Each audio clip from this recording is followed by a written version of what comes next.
"Nobody wants me," she sobbed, until a rich cowboy stepped onto the stage. On a scorching summer day in 1887, a 3-year-old girl stood on an auction block, silent as death itself, while a crowd of strangers decided her worth. They called her broken, defective, not worth the feed it would take to keep her alive. The auctioneer raised his gavel for the final time, ready to send her back to a fate worse than abandonment, until a man in a dusty coat and worn boots stepped forward and changed everything. This is their story. Stay until the end, hit that like button, and comment what city you're watching from so I can see how far this story travels. The heat rose from the packed dirt street in shimmering waves, distorting the already ugly scene unfolding in the town square of Clemens Ridge. It was auction day, the kind that drew farmers looking for field hands, wealthy widows seeking house staff, and opportunists hunting for bargains on human labor dressed up as charity. Lila Grace didn't know it was called an auction. She didn't know much of anything anymore. She stood on a wooden platform that had been hastily constructed in front of the general store, her bare feet burning against sun-baked planks. The dress they'd given her that morning, if you could call it a dress, hung off her skeletal frame like a flour sack, stained and torn at the hem. Her hair, once perhaps blonde or light brown, was matted and dull, hacked short in uneven chunks to deal with lice. But it was her eyes that told the real story. They were empty, not sad, not frightened, just gone. "Lot number 17, the auctioneer announced, his voice carrying the practiced enthusiasm of a man selling livestock. "Female child, approximately 3 years of age, healthy enough, quiet disposition." A woman in the front row snorted. "Quiet? That thing hasn't made a sound in 2 hours. Something's wrong with her head." "She's simple?" called out a man in farmer's overalls. The auctioneer shifted uncomfortably. Beside the platform stood Mrs. Pemberton, the tight-lipped director of the county orphan asylum, her face pinched with perpetual disapproval. She stepped forward, her voice crisp and businesslike. "The child is physically sound. She's been examined by our physician.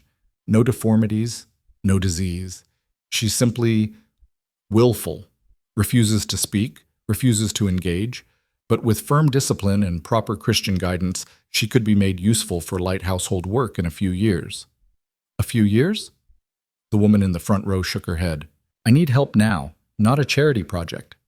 "What's her name?" someone asked. Mrs. Pemberton consulted a ledger. "The intake records list her as Lila Grace Morrison. Parents deceased, no living relatives willing to claim her. She came to us 6 months ago." 6 months. It felt like 6 lifetimes to the little girl on the platform. Lila didn't remember much from before. There were fragments. A woman's voice singing, the smell of bread baking, warmth and softness. Then sickness. Fever. People crying. Then nothing. Then the asylum. The asylum wasn't a place you forgot. It was a place that hollowed you out from the inside. "Do I hear 50 cents to start?" the auctioneer called out. Silence. He cleared his throat. 25 cents? More silence. A few people turned away, losing interest. "Look," said a rancher near the back. "I came here for able-bodied workers, not damaged goods. Even my dogs eat more than they're worth at that age." Laughter rippled through the crowd. Lila didn't react. She'd learned not to react to anything. Reactions brought attention. Attention brought punishment. The auctioneer was sweating now, and not just from the heat.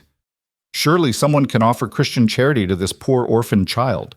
Think of the good work you'd be doing providing a home to one of God's innocent... "Innocent?" Mrs. Pemberton interrupted sharply. "Let's be clear about what you're purchasing, should anyone be interested. This child is difficult. She hoards food, she refuses to sleep. She doesn't respond to correction or kindness. The asylum has tried everything: firm discipline, isolation, extra chores, reduced rations. Nothing breaks through. She's like a little ghost, just taking up space." "Then why bring her?" demanded the woman in front. "Because the asylum is overcrowded," Mrs. Pemberton said flatly. "And there are limits to charity. We need the bed for children who can be helped. This one, well, we've done what we can." The auctioneer tried again, his enthusiasm fading. 10 cents? Anyone? A merchant raised his hand halfway, then lowered it when his wife elbowed him sharply in the ribs.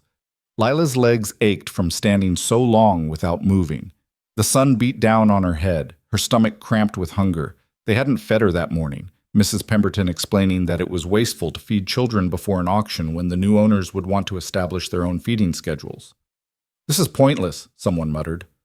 The auctioneer looked to Mrs. Pemberton, who nodded curtly. He raised his gavel. "If there are no offers, this lot will be returned to institutional care.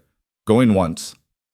In the back of Lila's mind, behind the walls she'd built to survive, something stirred.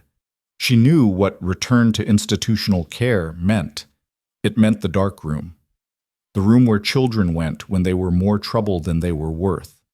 Some came back. Most didn't. Going twice.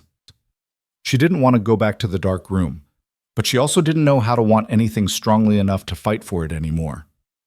So she stood there, silent and still, a 3-year-old girl already half gone from the world. The gavel began its descent. "Hold!" The voice came from the edge of the square, deep and rough from disuse. The crowd turned. A man stood at the periphery of the gathering, one boot propped on the edge of a water trough. He was tall, broad-shouldered, wearing dusty range clothes that had seen hard use. Dark hair touched with gray at the temples. A face weathered by sun and wind and something harder, grief maybe, or regret. He carried himself with the kind of stillness that came from spending more time with animals than people. "I said hold," he repeated, straightening up. His eyes were fixed on the platform, on the small figure standing there like a condemned prisoner awaiting execution. The auctioneer blinked.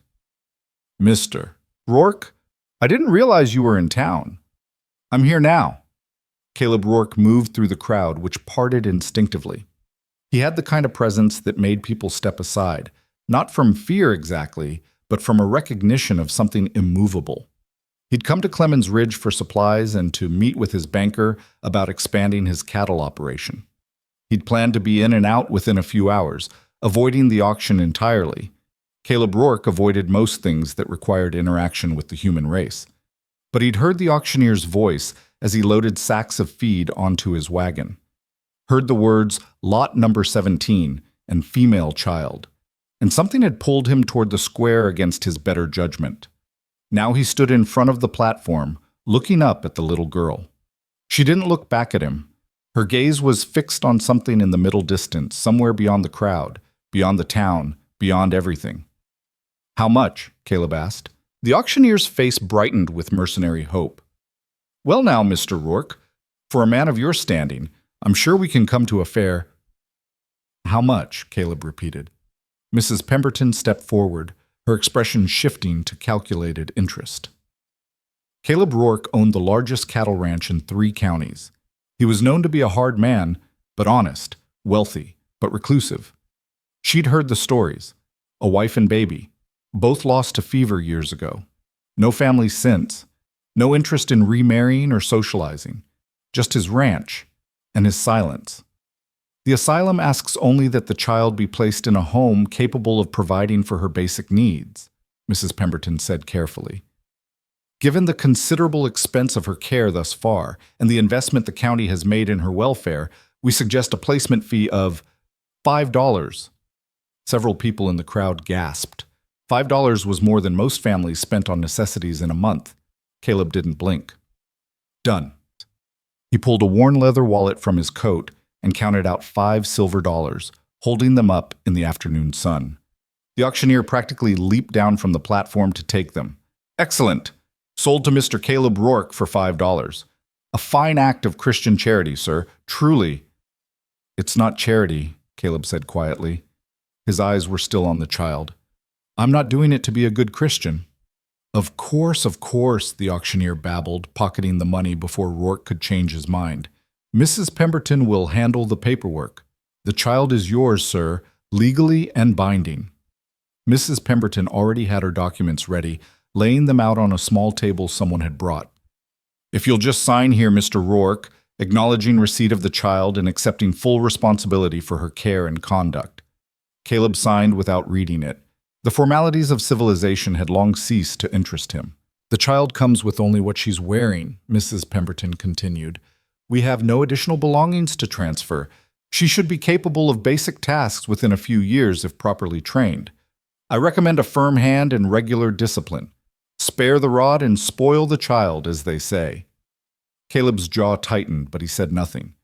He turned back to the platform where Lila still stood, exactly as she had been, as if the entire transaction had nothing to do with her. He approached slowly, the way he would approach a spooked horse. When he reached the platform, he didn't immediately try to touch her or pick her up. He just stood there, bringing himself to her eye level. "Lila," he said quietly. "That's your name, right? Lila Grace?" No response. Not even a flicker of acknowledgement. "I'm Caleb. I'm taking you home with me now. To my ranch. It's about an hour's ride from here. I'm going to pick you up and put you in the wagon. I'm not going to hurt you." Still nothing. It was like talking to a statue. Caleb had spent years working with traumatized animals, horses broken by cruel handlers, cattle so wild they'd rather die than be penned. He recognized the signs. This child wasn't defiant or willful. She was surviving the only way she knew how. Gently, moving slowly enough that she could track every motion, he reached up and lifted her off the platform. She weighed almost nothing, just bones and skin wrapped in that awful dress. She didn't fight him, but she didn't relax either. She went rigid in his arms, her whole body locked in that terrible stillness. "It's all right," he murmured, knowing she probably didn't believe him, might not even hear him. "You're safe now." The crowd was already dispersing, the entertainment over. Mrs. Pemberton handed him a single sheet of paper, Lila's official transfer of custody, and departed with the auctioneer, no doubt to sell off the remaining lots of human cargo. Caleb carried Lila to his wagon, which was loaded with supplies from the general store.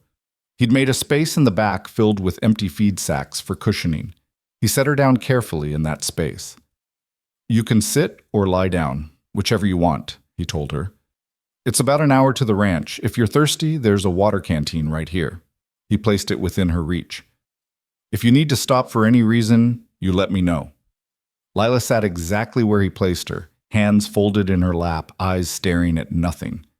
Caleb climbed up onto the driver's seat and clicked his tongue at the horses. The wagon lurched into motion, leaving Clemens Ridge behind. For the first 20 minutes, he didn't look back. He focused on the road, on the familiar landscape rolling by. Golden grasslands dotted with scrub brush, distant mountains purple against the horizon, the vast blue sky that seemed to go on forever. This was the world he understood. Open spaces. Silence. Things that made sense. A child made no sense, especially this child. Why had he stopped the auction? Why had he spoken up? He told himself for years that he was done with caring, done with opening himself up to loss. After Margaret and the baby died, he'd built walls higher and thicker than the ones around any fort. He'd become exactly what the townspeople whispered he was. A hard man, alone by choice, emotionally unreachable. But something about seeing that little girl on the platform, about the casual cruelty of the crowd dismissing her as worthless, about that terrible emptiness in her eyes. It had cracked something inside him, something he thought was dead and buried. After 30 minutes, he risked a glance back. Lila hadn't moved. She sat in the exact position he'd left her, hands still folded, eyes still distant. The water canteen sat untouched beside her. "You can drink if you're thirsty," he called back. "It's clean water, I promise." No response. He turned back to the road, jaw tight. This was going to be harder than breaking wild horses. At least horses eventually responded to patience and consistency. This child looked like she'd been broken so thoroughly that there might not be anything left to reach. The sun was starting its descent toward the western horizon when the ranch finally came into view. Rourke Ranch sprawled across the valley floor, thousands of acres of grazing land, a main house built from good timber and stone, a large barn, several outbuildings, corrals, and in the distance cattle dotting the grasslands like dark stones. It was a beautiful, lonely place, exactly what Caleb had wanted after the funerals. Somewhere he could work himself to exhaustion and not have to make conversation or explain himself or pretend to be anything other than what he was.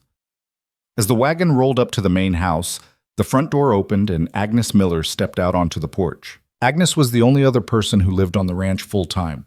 She was a widow in her late 50s, sturdy and no-nonsense, who'd answered Caleb's advertisement for a housekeeper 5 years ago.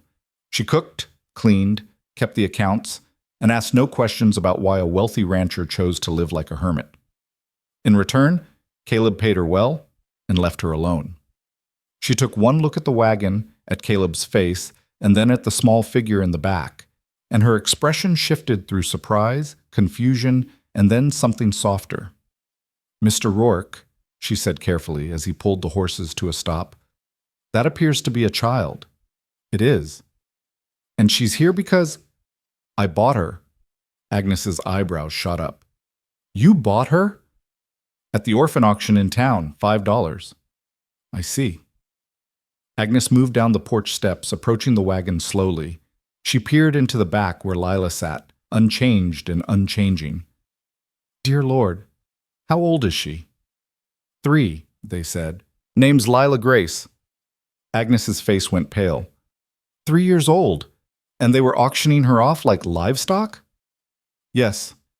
For a long moment, Agnes just stared at the child.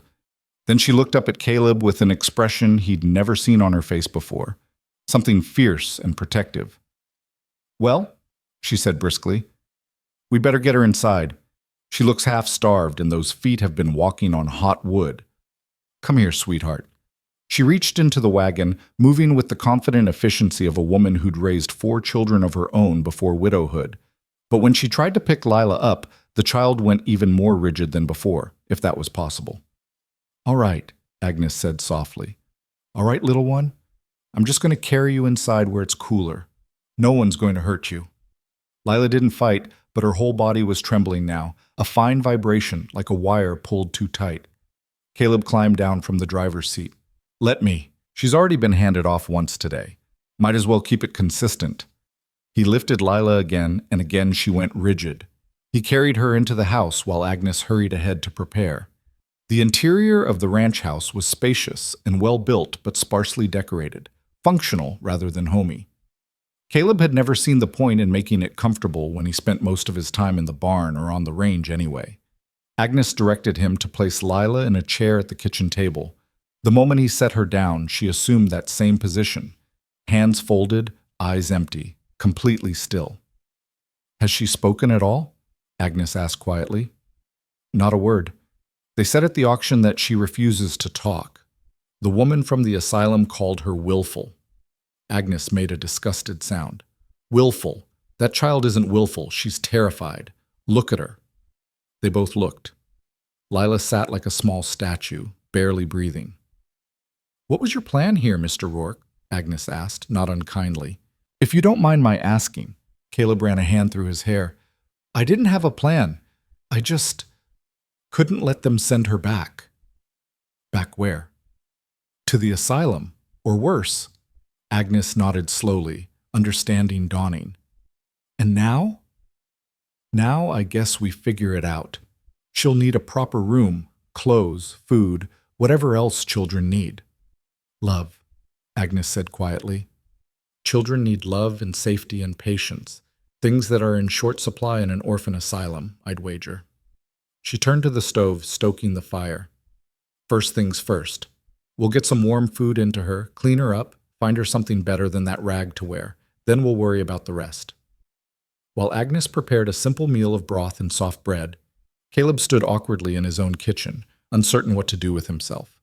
He'd handled every kind of crisis on this ranch: drought, disease, difficult births, predators, natural disasters. But this? A traumatized child who wouldn't speak or make eye contact? This was completely outside his experience. Agnes set a bowl of warm broth and a piece of buttered bread in front of Lila. "Here you go, sweetheart. I know you must be hungry. This is chicken broth. It's good and warm and will settle your stomach. The bread is fresh from this morning. Eat as much or as little as you like." Lila stared at the food. "Go on," Agnes encouraged gently. "It's yours. No one's going to take it away." Still, no movement. Caleb pulled out a chair and sat down across from her, trying to make himself less imposing. "Lila, the food is for you. You can eat it." The little girl's eyes flickered, just barely, toward him, then back to the bowl. Minutes passed in silence. The broth began to cool. Agnes exchanged a worried glance with Caleb. Then, slowly, Lila's hand moved. She reached out, not for the spoon Agnes had provided, but directly into the bowl. Her fingers closed around a piece of chicken, and she brought it to her mouth, chewing mechanically while her eyes remained fixed on the table. "That's it," Agnes murmured. "Good girl." But as Lila continued to eat, still with her fingers, still with that mechanical precision, Caleb noticed something that made his chest tighten. She wasn't just eating, she was hoarding. After every few bites, her free hand would sneak pieces of bread into the folds of her dress, hiding them. She'd glance up quickly, just a flash, to see if anyone was going to stop her, then continue the pattern. Eat, hide, eat, hide. "Let her," Agnes whispered when Caleb started to speak. "She's been hungry before, really hungry. She doesn't trust that there will be food later." So they let her eat and hoard in equal measure until the bowl was empty and her dress pockets were stuffed with damp bread. When she finished, she placed her hands back in her lap and went still again, as if the whole thing had been mechanical rather than voluntary. Agnes cleared the bowl and brought a basin of warm water and a soft cloth. "Let's get you cleaned up a bit, shall we?" But when she moved to touch Lila's face, the child flinched, a sharp, violent jerk that spoke of learned reflexes. Agnes froze. "Oh, sweetheart, I'm so sorry. I won't touch you if you don't want me to, but you've got some dirt on your face and your hands could use washing. Would it be all right if I helped you with that?" No response. "I'll tell you exactly what I'm going to do before I do it, all right? I'm going to put this cloth in the warm water, see? Now I'm wringing it out so it's damp but not dripping. Now I'm going to touch your hand, just your hand, to clean it. Is that all right?" Lila didn't consent, but she didn't pull away when Agnes gently took her small hand and began washing the dirt and food residue from her fingers. The woman worked slowly, carefully, narrating every movement. "There we go. Much better. Now the other hand. Good. Now if it's all right, I'd like to wash your face." It took 20 minutes to clean the child, and by the end Agnes's eyes were bright with unshed tears. The process revealed bruises, old ones, faded to yellow and green, on Lila's arms and legs, signs of rough handling, at minimum. "Mr. Rourke," Agnes said tightly, "we should have the doctor come out and examine her properly." "Tomorrow," Caleb agreed. "It's too late today, and I think she's had enough of strangers for one day." Agnes nodded. "I'll prepare the spare room upstairs for her. It has a window with a nice view, and it's far from the noise of the barn. She'll need night clothes. I'll see what I can fashion from some of my things for tonight. Tomorrow we can get proper children's clothes from town." As Agnes headed upstairs, Caleb was left alone in the kitchen with Lila. The sun was setting now, orange light slanting through the windows. He could hear cattle lowing in the distance, the familiar sounds of the ranch settling into evening. "Lila," he said quietly, "I want you to understand something. You're not going back to the asylum. This is your home now. I'm not good at this. I don't know much about children, but I promise you 3 things. I won't hurt you. I won't let anyone else hurt you. And you'll always have food and a warm bed." He didn't expect a response and didn't get one, but he thought maybe there was a slight change in her breathing, a tiny crack in that defensive stillness. Agnes returned with her arms full of linens. "The room's ready. Let's get her settled for the night." Caleb carried Lila upstairs to a room that had been empty since he'd built the house. It was simply furnished, a bed, a dresser, a rocking chair by the window. Agnes had opened the curtains to let in the last of the daylight and turned down the covers on the bed. "I've put a chamber pot under the bed in case she needs it in the night," Agnes explained. "And there's a glass of water on the nightstand. The door doesn't lock from the outside, only the inside. She can lock herself in if she wants privacy." They dressed Lila in one of Agnes's old nightgowns, rolled and pinned to fit her tiny frame. She looked even smaller in the too large bed, like a doll someone had placed there and forgotten. "We'll leave a lamp burning low," Agnes said, "in case she wakes up frightened. This is a new place and everything's strange." Caleb stood in the doorway, feeling utterly useless. "If you need anything," he said to Lila, "my room is just down the hall. Agnes sleeps downstairs near the kitchen. You're not alone." Those empty eyes stared back at him. Agnes pulled the covers up to Lila's chin. "Sleep well, sweetheart. You're safe here. I promise." They left the door cracked open and retreated downstairs. In the kitchen, Agnes sank into a chair, suddenly looking her age. "That poor baby," she whispered. What on earth did they do to her in that place? Caleb poured them both coffee from the pot on the stove. Nothing good. She's so young, 3 years old. She should be playing with toys and asking endless questions and getting into mischief, not sitting like a terrified ghost. Can she come back from this? Caleb asked. It was the question that had been eating at him since he'd signed those papers. Agnes was quiet for a long moment. I don't know, she admitted.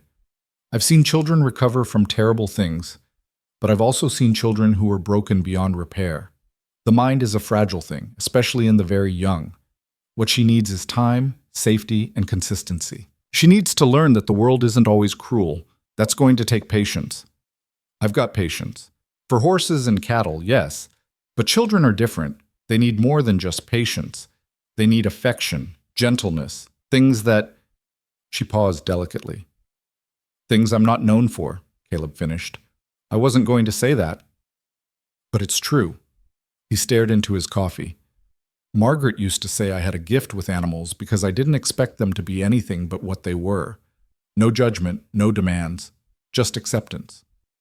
Maybe that's what Lila needs too, Agnes suggested. Acceptance. Time to be whatever she needs to be until she's ready to be more. They sat in silence for a while, listening to the house creak and settle around them.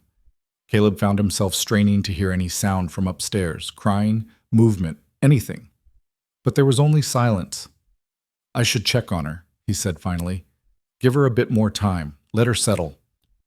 But Caleb was already moving toward the stairs. He climbed them quietly and approached the slightly open door of Lila's room. She was exactly where they'd left her, lying on her back under the covers, staring at the ceiling. The lamplight cast soft shadows across the room. She hadn't moved, hadn't adjusted the covers, hadn't done anything to make the space her own. Caleb stood in the hallway, watching through the crack in the door. What had he done? What had he been thinking, taking on a traumatized child when he could barely handle his own grief? But then he remembered the auction block, remembered that empty platform and the auctioneer's gavel falling, remembered where she would have gone if he hadn't stepped forward. Number. He'd made the right choice, the only choice. Everything else they'd figure out as they went. He was about to retreat when he heard it, so quiet he almost missed it. A sound, not words, not crying, just a small, sharp intake of breath. Then another, the breathing pattern of someone trying very hard not to cry and failing. Caleb's hand was on the door before he thought about it, pushing it open gently. Lila? She didn't look at him, but the hitching breaths continued. In the lamplight, he could see tears sliding silently down her cheeks. He approached the bed slowly. It's all right to cry. You're safe here. You can cry if you need to. The tears came faster, but still she made no sound. It was the most heartbreaking thing he'd ever witnessed, a child who'd learned that even grief had to be silent. Without thinking, Caleb sat on the edge of the bed. He didn't touch her, didn't try to hold her. He just sat there, a solid presence in the darkness. I know you don't know me, he said quietly. I know you have no reason to trust me or anyone else, but I meant what I said downstairs. You're not going back. This is your home now, and I'm going to do everything I can to make sure you're safe here. The silent tears continued for a long time. Caleb sat through all of it, occasionally murmuring quiet reassurances, mostly just being present. Eventually, exhaustion claimed her and the tears slowed, then stopped. Her breathing evened out into sleep. Caleb stood carefully, not wanting to wake her. He adjusted the covers one more time and turned the lamp down lower. Not out, but dim enough that it wouldn't disturb her sleep. As he reached the door, he looked back one more time at the small figure in the bed. She looked even tinier in sleep, curled on her side now, one hand tucked under her cheek. Nobody wants me, the woman at the auction had said mockingly, imitating what she assumed a worthless child might say. Standing in the doorway of his ranch house, Caleb Rourke made a silent promise to the sleeping child. Somebody wanted her now, and he'd be damned if he'd let anyone make her feel worthless ever again. The first week passed in a strange, silent rhythm that felt more like walking on broken glass than establishing a routine. Caleb had faced plenty of challenges in his life.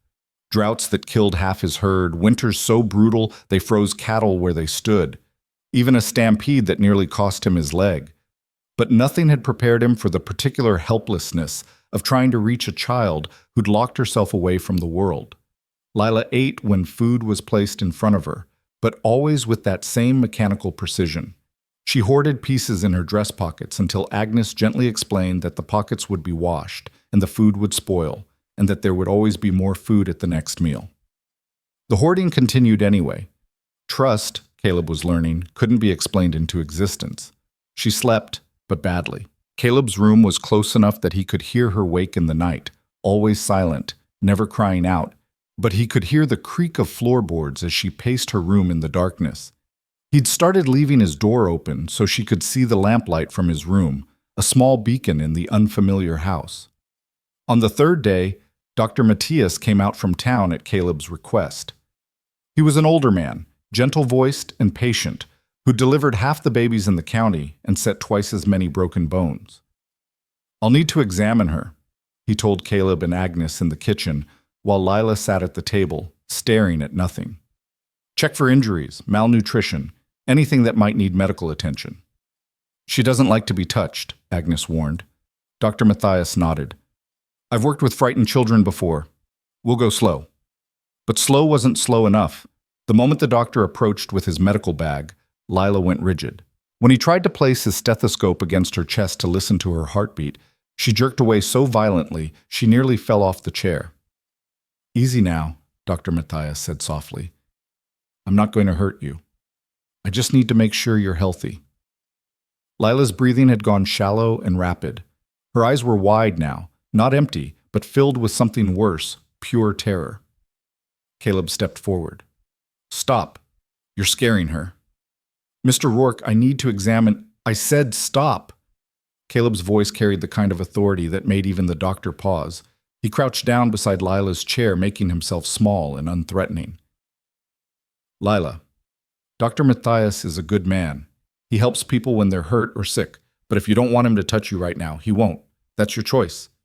The doctor opened his mouth to protest, but Agnes silenced him with a sharp look. Caleb continued speaking to Lila in that same quiet, steady voice. "Here's what's going to happen. The doctor is going to sit at the other end of this table. He's not going to come any closer. He's going to ask you some questions, and you don't have to answer if you don't want to. Then he's going to look at you, just look, not touch, and see if there's anything that needs tending. If at any point you want him to leave, you just stand up and walk away. Nobody's going to force you. Understand?" Lila's breathing was still too fast, but the wild panic in her eyes had dimmed slightly. Dr. Matthias, to his credit, adapted quickly. He moved to the far end of the table and sat down, keeping his medical bag closed. "Hello, Lila. My name is Dr. Matthias. I've been a doctor for almost 40 years. I help people feel better when they're sick or hurt. Can you tell me if anything hurts right now?" Silence. "All right, that's all right. How about this? If something hurts, could you point to where it hurts?" More silence, but Lila's hand moved slightly, touching her own stomach. "Your stomach hurts?" the doctor asked gently. The smallest nod. The first purposeful communication she'd made since arriving at the ranch. Agnes drew in a sharp breath. Caleb felt something loosen in his chest. Not relief exactly, but hope. "I see. Is it a sharp pain or a dull ache?" No response to that. The question was probably too complex. Dr. Matthias tried again. "Does it hurt all the time or just sometimes?" Lila held up one finger, then another. "Two. Sometimes." "After you eat?" A nod. The doctor's expression softened with understanding. "I think what you're feeling is your stomach adjusting to regular food again. When people go a long time without enough to eat, their stomachs can hurt when they start eating normally. It should get better in a few days.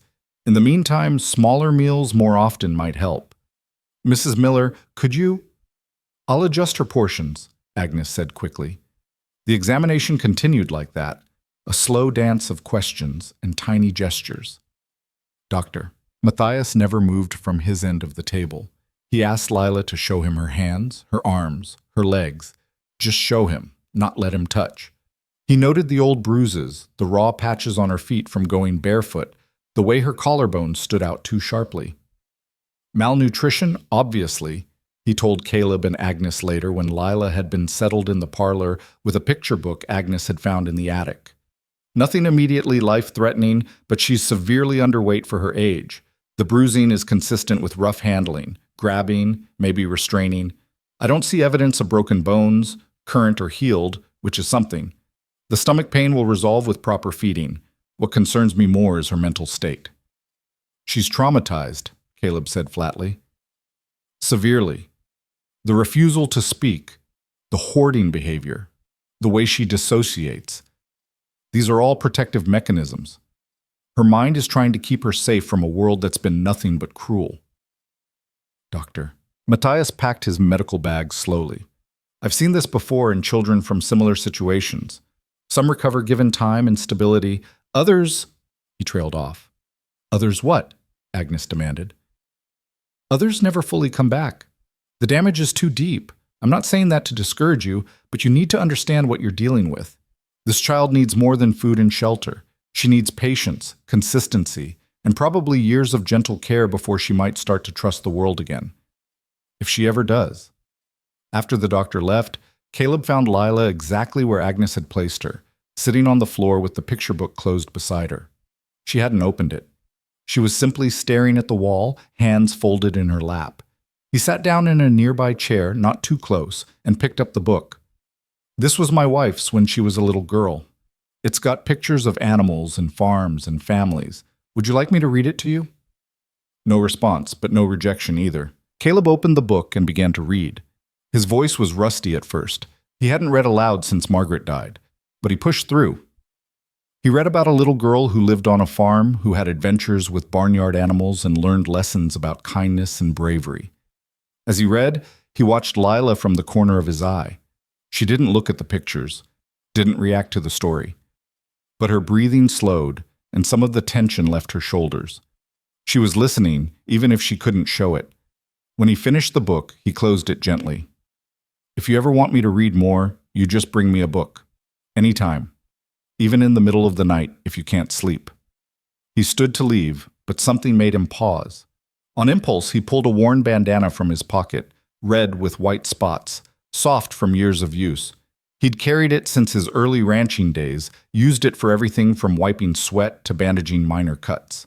Here, he said, placing it on the floor within her reach. This is for you, in case you need something to hold on to. It's yours now. He left before she could react, but when he glanced back from the doorway, Lila's hand was moving slowly toward the bandana. The days began to take on a pattern. Caleb would rise before dawn, as he always had, and tend to the ranch work. Agnes would prepare breakfast and coax Lila into eating.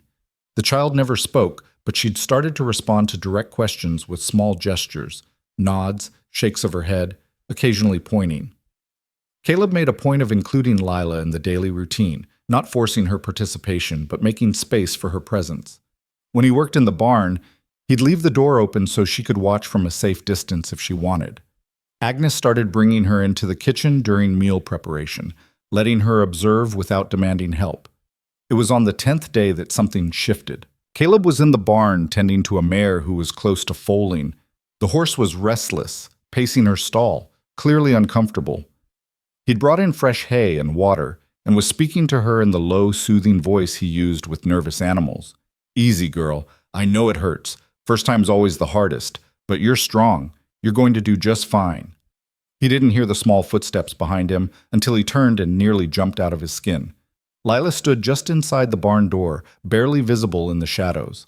She'd never ventured out here before, never shown interest in anything beyond the walls of the house. Lila, he said, keeping his voice calm despite his surprise. You startled me. It's all right, though. You can come in if you want. She didn't move closer, but she didn't leave either. Her eyes were fixed on the mare. This is Juniper, Caleb explained, gesturing to the horse. She's going to have a baby soon. A foal. That's what we call baby horses. She's a little nervous because she's never done this before, but she'll be all right. The mare whinnied, tossing her head. Lila's eyes widened slightly. She's not in pain, Caleb assured her quickly. Well, not bad pain anyway. Just uncomfortable, like having a stomachache, but knowing something good is coming at the end of it.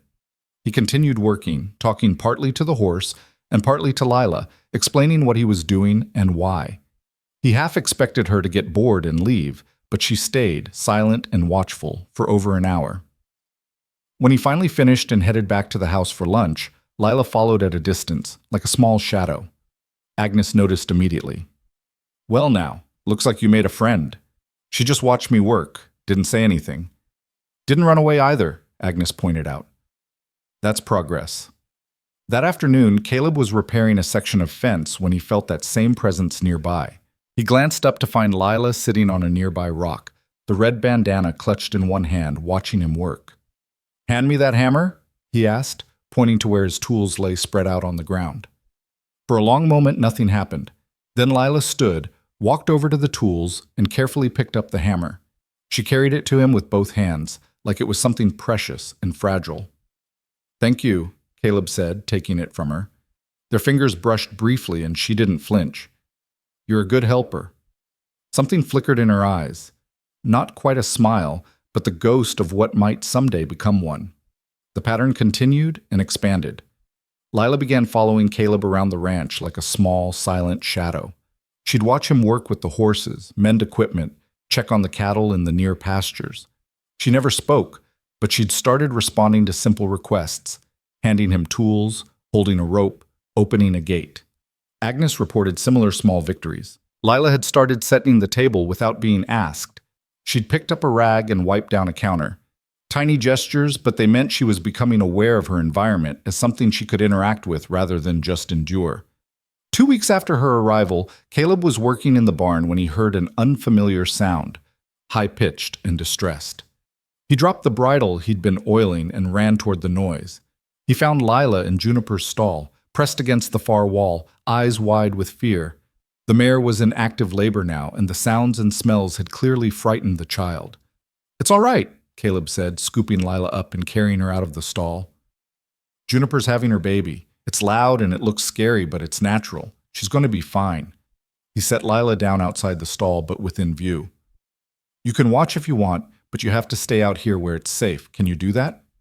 A small nod. Over the next hour, Lila watched transfixed as the mare labored and finally delivered a spindly-legged foal. Caleb talked her through the entire process, explaining what was happening, why the mare made certain noises, what the foal would do when it finally emerged. When the foal finally stood on wobbling legs and took its first nursing, Caleb glanced at Lila. Her eyes were huge, but for the first time since he'd met her, there was something other than emptiness in them. Wonder, amazement, the barest hint of joy. "You want to help me name him?" Caleb asked. Lila looked at him, then back at the foal. She made a soft sound, not quite a word, but closer to speech than she'd come before. It sounded like Bright. "Bright?" Caleb repeated. "You think we should call him Bright?" A definite nod this time. "Bright it is, then. That's a good name, a strong name." He stood, brushing hay from his pants. "Come on, let's give Mama and Baby some time to rest. We'll check on them again before supper." As they walked back to the house, Lila's hand slipped into his. Just for a moment, just a brief touch of small fingers against his calloused palm, before she pulled away again. But it was enough. That night, Caleb sat in the kitchen long after everyone else had gone to bed, nursing a cup of coffee and thinking about that tiny hand in his, about the way Lila had looked at the newborn foal, about the sound she'd made that was almost a word. Agnes found him there close to midnight. "Can't sleep?" "Too much thinking." She poured herself a cup and sat across from him. "She's getting better. Slowly, but it's happening. Or we're just seeing what we want to see." "Don't do that," Agnes said sharply. "Don't talk yourself out of hope just because you're scared." Caleb looked up at her, surprised by the edge in her voice. "You think I don't know what you're doing?" Agnes continued. "Keeping everyone at arm's length, convincing yourself you're not capable of caring for anyone, building walls so high you can't see over them yourself. But that little girl upstairs is starting to trust you, and you're terrified of what that means. If I fail her, you won't. You can't know that." "No," Agnes admitted. "I can't, but I can see that you're trying, that you care, even if you won't admit it, that you carried her home and gave her safety when no one else would. That counts for something." Caleb was quiet for a long moment. "What if caring isn't enough? What if she needs more than I can give? Then we'll figure it out together, but you have to stop expecting to fail before you've even really tried. Agnes stood, placing a hand on his shoulder. Get some sleep, Mr. Rourke. Tomorrow's another day, and that child needs you rested and present. 3 weeks in, trouble arrived in the form of Sheriff Coleman and a well-dressed woman Caleb didn't recognize. They rode up to the ranch house mid-morning while Caleb was showing Lila how to brush down one of the gentler horses. The moment Lila saw the strangers, she went rigid. The brush fell from her hand and she bolted, disappearing into the barn's shadows. Caleb bit back a curse and walked out to meet the visitors, his expression hard. Sheriff, what brings you out here? Sheriff Coleman was a decent man, honest but unimaginative, the kind who followed rules because that's what rules were for. Mr. Rourke, this is Miss Thornberry. She's with the County Child Welfare Board. Miss Thornberry was in her 40s, prim and proper with sharp eyes that missed nothing. Mr. Rourke, I've come to conduct a welfare check on the minor child in your care. Welfare check, Caleb repeated flatly. Yes. When a child is placed through informal adoption channels, it's standard procedure to ensure the placement is appropriate. Her tone suggested she already doubted it was. Agnes emerged from the house, wiping her hands on her apron. What's this about? Official business, ma'am, Miss Thornberry said. I need to see the child, inspect her living conditions, and verify that she's receiving proper care. She's receiving excellent care, Agnes said firmly. I'll be the judge of that. Where is she? You frightened her, Caleb said, his voice cold. She ran off when she saw strangers. She doesn't trust easily. Miss Thornberry's expression soured. A child running away from authority figures. That's concerning. A traumatized child being startled by unexpected visitors, Caleb corrected. That's understandable. The standoff might have continued, but Sheriff Coleman cleared his throat.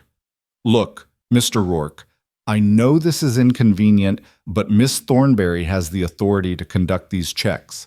The sooner we get it done, the sooner we can all go about our business. Caleb wanted to refuse to send them away, but he knew enough about the law to understand that would only make things worse. Fine. But you approach her slowly, and you don't touch her. She's been through enough. It took 20 minutes to coax Lila out of the barn. Caleb finally found her hiding in an empty stall, pressed into the corner, the red bandana clutched so tightly her knuckles were white. It's all right, he said softly, crouching down. Those people just want to make sure you're being taken care of properly. They're not going to take you away. I won't let them. Her eyes searched his face, looking for the lie, the betrayal she'd learned to expect. I promise, Caleb said. You're safe here. This is your home. But we have to show them that everything's all right. Can you do that? Can you be brave for just a little while? The smallest nod. He held out his hand, and after a moment's hesitation, she took it. Miss Thornberry's inspection was thorough and invasive. She examined Lila's room, critiquing the sparse furnishings and lack of toys. She questioned Agnes extensively about meal schedules, bathing routines, and educational activities. She made notes in a leather journal, her pen scratching ominously. The child doesn't speak? She asked. She's working through trauma, Agnes said. Dr. Matthias has examined her and says it's not uncommon in cases of severe abuse. Convenient excuse for lack of proper education and socialization. Caleb's jaw tightened. She's 3 years old. She's been here 3 weeks. What exactly do you expect? Miss Thornberry looked at him coolly. I expect to see progress, evidence that this placement is beneficial. Instead, I see a mute child living in isolation with a widower of questionable reputation and an elderly housekeeper. No other children for socialization, no proper schooling, no religious instruction. She doesn't need religious instruction, Caleb said through gritted teeth. She needs safety and time to heal. What she needs is a proper family, a mother figure, structure and discipline within a traditional household. Miss Thornberry closed her journal with a decisive snap. I'll be filing a report recommending review of this placement. The board will make a final determination. You can't just take her away, Agnes protested. I can recommend whatever I deem appropriate for the child's welfare. Good day. After they left, Caleb found Lila back in the barn, sitting in Bright's stall with her arms wrapped around her knees. The foal nuzzled her curiously, and she didn't pull away. He sat down beside her, close but not touching. For a long time, neither of them moved. "I meant what I said," Caleb finally spoke. "You're not going anywhere. I don't care what that woman writes in her report. This is your home, and I'm going to fight to keep it that way." Lila turned her head slightly, looking at him. Her eyes were no longer empty. They were full of questions, fear, and a desperate, fragile hope. "I know you don't have any reason to trust me yet," Caleb continued. "I know people have let you down before. But I'm not them. I'm not going to give up on you. Not ever." He reached into his pocket and pulled out something he'd been working on in the evenings, a small wooden horse he'd carved, about the size of Lila's palm. It wasn't perfect. The legs were a bit uneven, and the mane was rough, but it was clearly made with care. "I made this for you," he said, setting it between them. "It's bright, so you can keep him with you even when you're not in the barn." Lila picked up the carving with trembling fingers. She turned it over, examining it from every angle. Then she did something that nearly broke Caleb's heart. She pressed it against her chest and closed her eyes, holding it like it was the most precious thing in the world. That evening, Agnes made Lila's favorite meal, chicken and dumplings with fresh bread and honey. As they ate, she tried to maintain a cheerful demeanor despite the worry etched in every line of her face. "You know what I was thinking?" Agnes said brightly. "We should go into town tomorrow and get you some proper clothes, some pretty dresses and shoes that actually fit. Maybe a new ribbon for your hair. Would you like that?"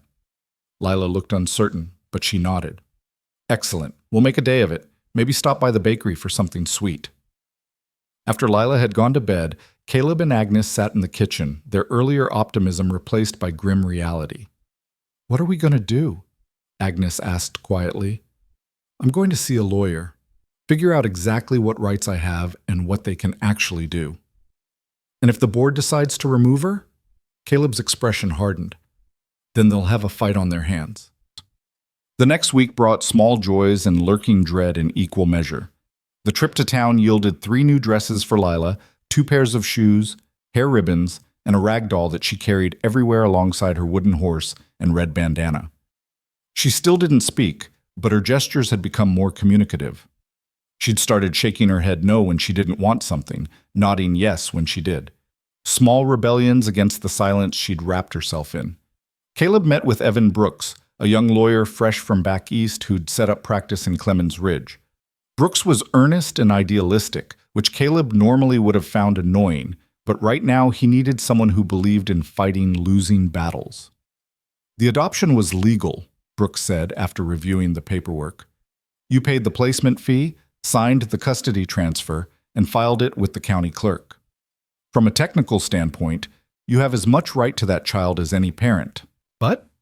But informal adoptions can be challenged if the board determines the placement isn't in the child's best interest. Ms. Thornberry's report will carry significant weight." "So what do I do?" Brooks leaned back in his chair. "You document everything, every meal, every improvement, every sign of progress. If they challenge you, we'll need evidence that you're providing superior care compared to institutional alternatives. Letters from Dr. Matthias about her physical and mental health improvements. Character witnesses. Anything that shows you're a fit guardian.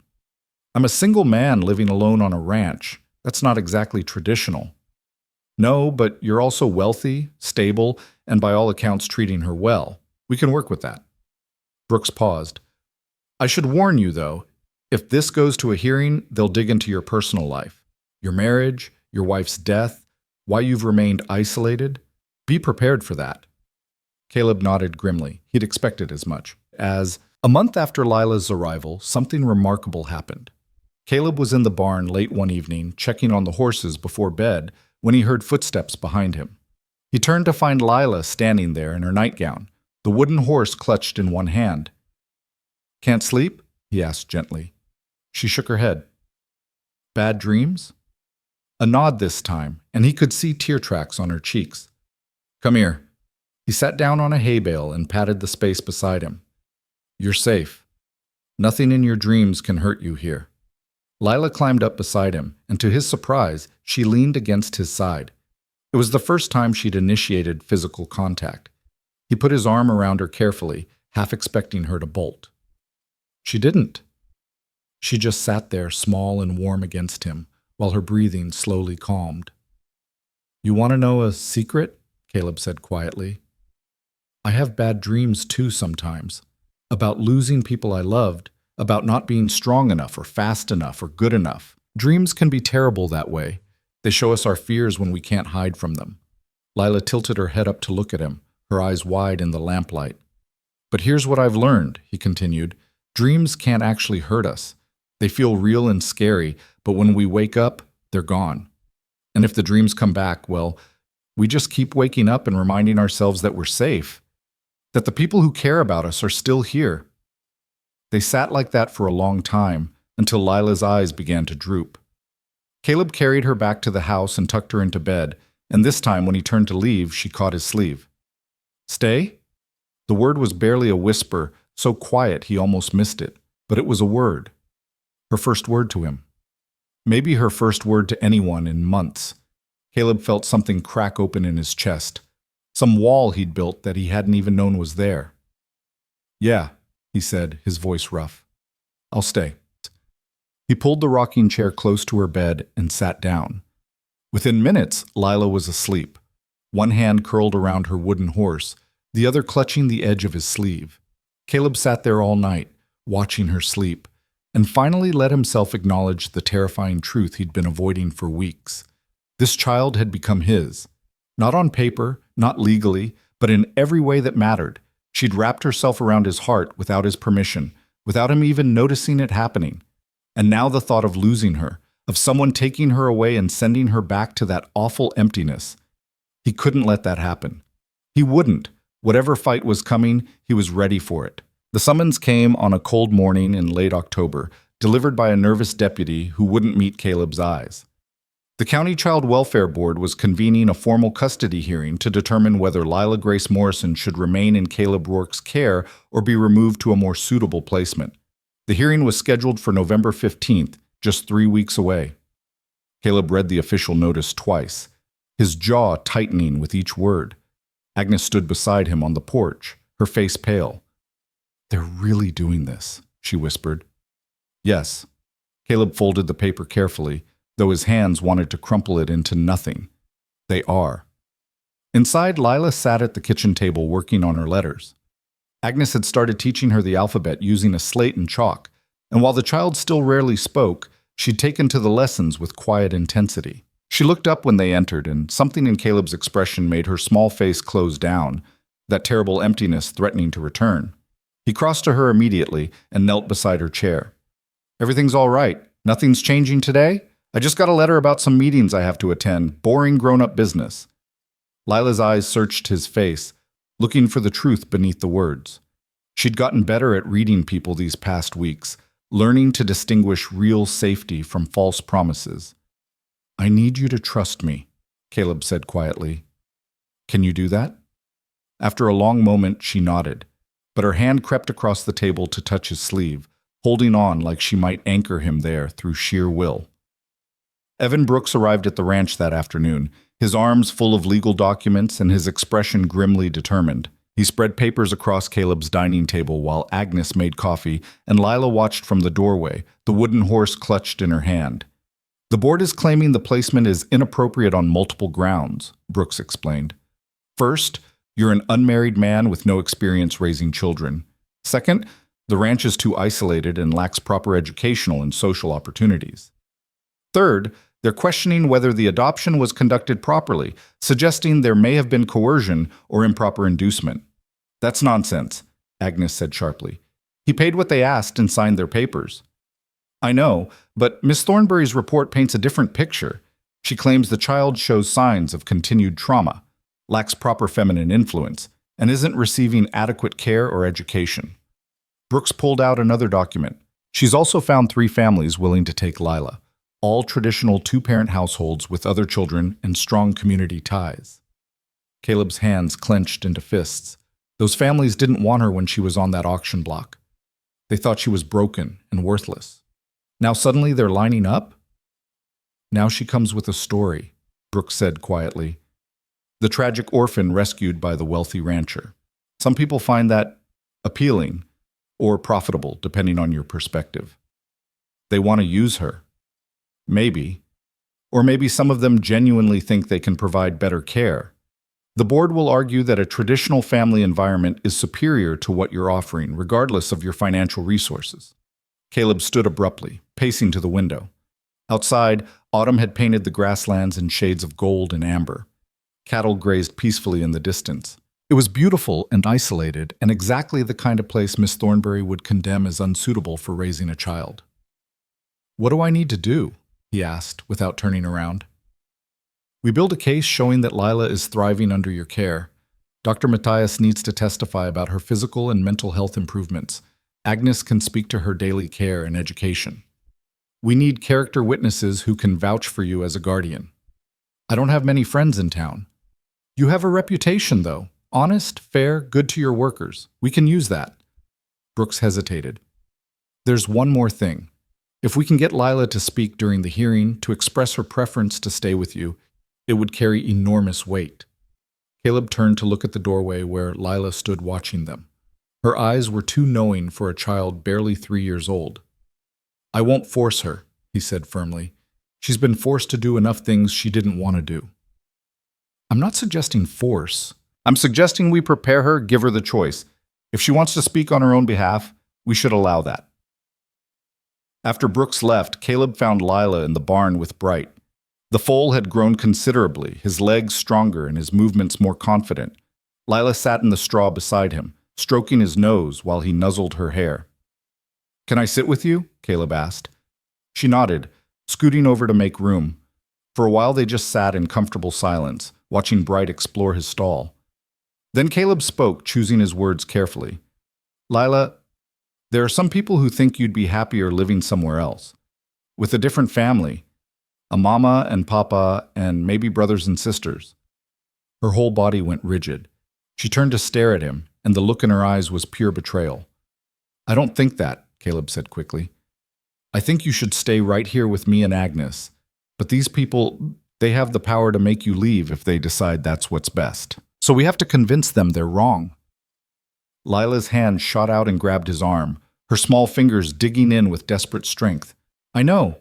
I don't want you to go either, but in order to make you stay, I need help. There's going to be a meeting where a judge asks questions and people talk about what's best for you. If you wanted to tell them that you want to stay here, that would help a lot. But only if you want to. You don't have to do anything you're not ready for." She was shaking now, her breathing rapid and shallow. Caleb pulled her close, and she didn't resist, just pressed herself against him like she was trying to disappear into his coat. "No matter what happens," he said into her hair, "I'm going to fight for you.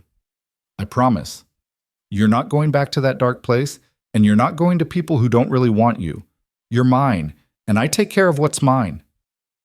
That night, Lila's nightmares returned with a vengeance.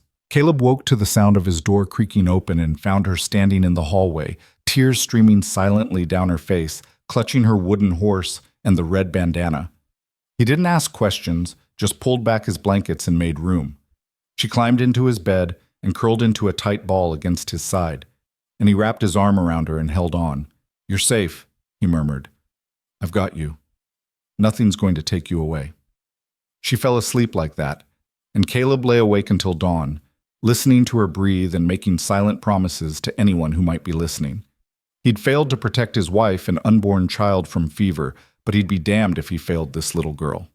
The next 3 weeks were a blur of preparation.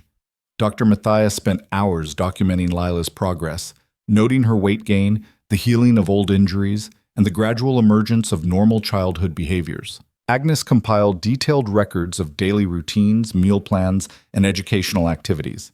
Evan Brooks interviewed potential witnesses and built legal arguments. Caleb threw himself into making the ranch as presentable as possible.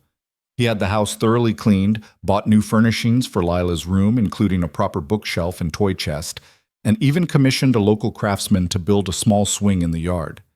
He knew it was partly for show, but he also wanted Lila to have these things, to build her a childhood piece by piece. Lila herself grew quieter as the hearing approached, the progress she'd made seeming to reverse. She stopped attempting words, even the occasional whispered syllables she'd been managing. She went back to hoarding food. At night, she either couldn't sleep at all or woke from nightmares so intense that Caleb started just putting her to bed in his room to begin with. Agnes tried to reassure her with cheerful talk about how everything would be fine, how the mean people would see how happy she was and leave them alone. But children could sense adult fear no matter how well hidden, and Lila knew something terrible was coming. 2 days before the hearing, Sheriff Coleman rode out to the ranch again, this time alone. Caleb met him in the yard, his expression guarded. "I'm not here officially," the sheriff said, dismounting. "Just wanted to give you a heads up. There's talk in town." "What kind of talk?" "The kind that questions why a single man would fight so hard to keep a little girl who's not even his blood. Some people are implying improper motivations." Caleb felt rage surge through him, hot and violent. "That's a damn lie." "I know it is. Anyone who's seen you with that child knows you're just trying to do right by her. But Miss Thornberry's been talking to people, planting seeds. She's building a narrative that you're either a fool being taken advantage of, or worse." The sheriff looked genuinely apologetic. "I thought you should know what you're walking into." After he left, Caleb stood in the yard for a long time, shaking with fury. That they would twist his attempt to give a traumatized child a home into something sick and wrong. It made him want to put his fist through something. Agnes found him there as the sun was setting. "Don't let them poison your mind," she said quietly. "You know the truth. We know the truth. That's what matters. The truth doesn't always win. Then we make it win. We fight with everything we have." The morning of the hearing dawned cold and clear. Caleb dressed in his best suit, the one he'd worn to Margaret's funeral and hadn't touched since. Agnes helped Lila into one of her new dresses, blue calico with white flowers, and braided her hair with a matching ribbon. "You look so pretty," Agnes said, her voice bright despite the tears in her eyes, "like a little princess." Lila stared at her reflection in the mirror, her expression unreadable. She looked like a normal, well-cared-for child, but Caleb could see the terror lurking beneath the surface, the way her hands trembled as she held her wooden horse. The courthouse in Clemens Ridge was an imposing stone building that dominated the town square. By the time they arrived, a crowd had already gathered, curious townspeople, potential witnesses, and notably 3 well-dressed couples who Caleb assumed were the families hoping to claim Lila. He kept her close as they entered, one hand on her shoulder, feeling her shake under his touch. The hearing room was smaller than he'd expected, with wooden benches for spectators and a raised platform where Judge Morrison presided. The judge was an older man, stern-faced and known for strict adherence to the letter of the law. Evan Brooks met them inside, looking young and nervous but determined. "Remember," he said quietly to Caleb, "stay calm no matter what they say. Don't lose your temper. Show them you're stable and in control." Miss Thornberry sat at the opposing table with a lawyer from the county. She looked supremely confident, her posture radiating moral certainty. The hearing began with Judge Morrison reading the formal complaint. The County Child Welfare Board was petitioning to remove Lila Grace Morrison from the custody of Caleb Rourke on the grounds that the placement was inappropriate and not in the child's best interests. "Mr. Brooks, you're representing Mr. Rourke?" the judge asked. "Yes, Your Honor." "And Miss Thornberry, you're presenting the board's case?" "I am, Your Honor." "Proceed." Miss Thornberry stood, her voice clear and carrying. "Your Honor, the board does not make this petition lightly. We understand that Mr. Rourke paid the required placement fee and followed proper procedures.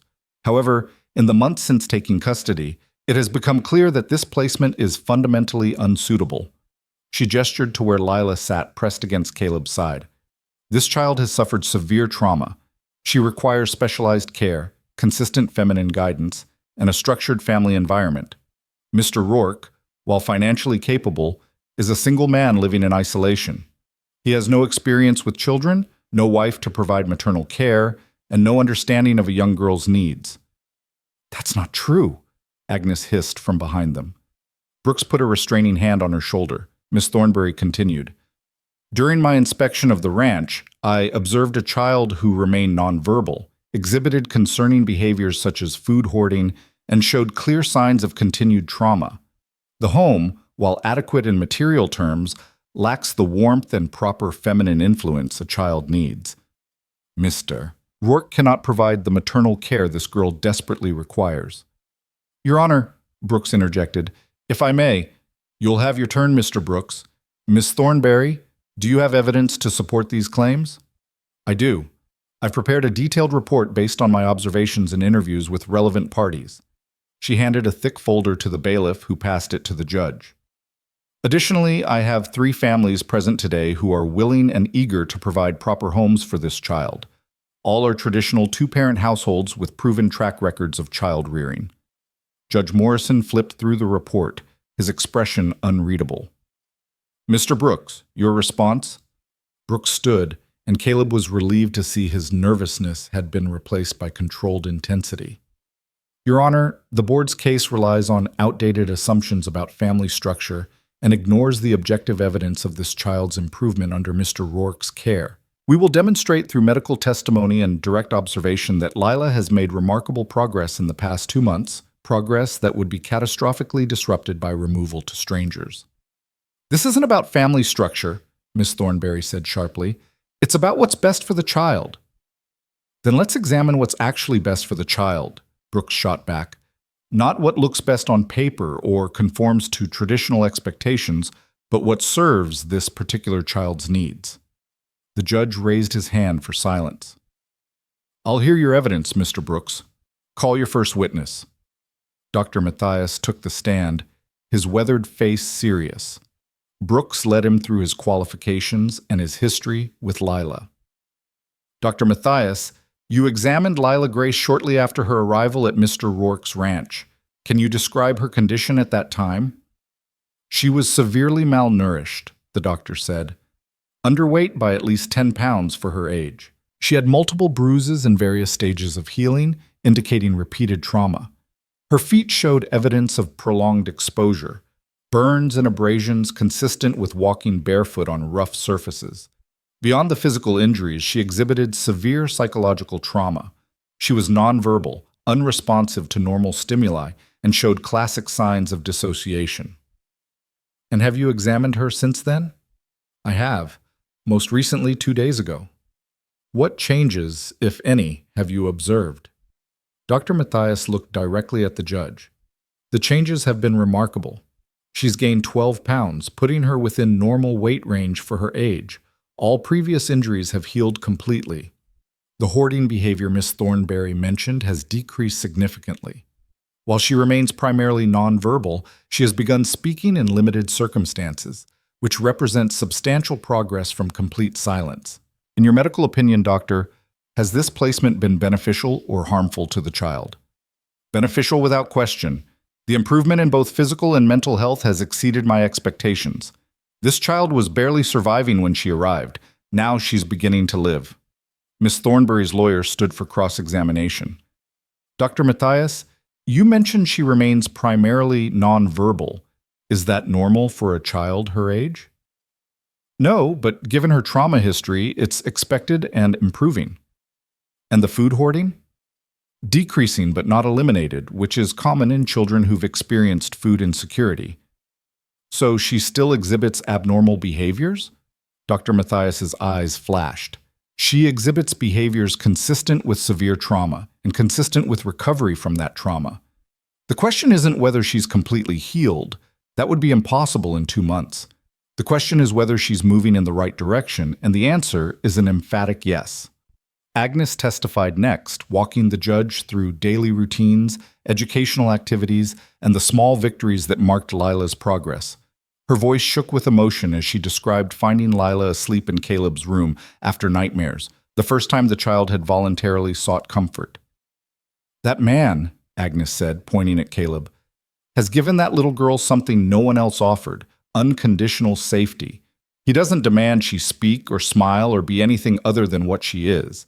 And because of that acceptance, she's starting to heal.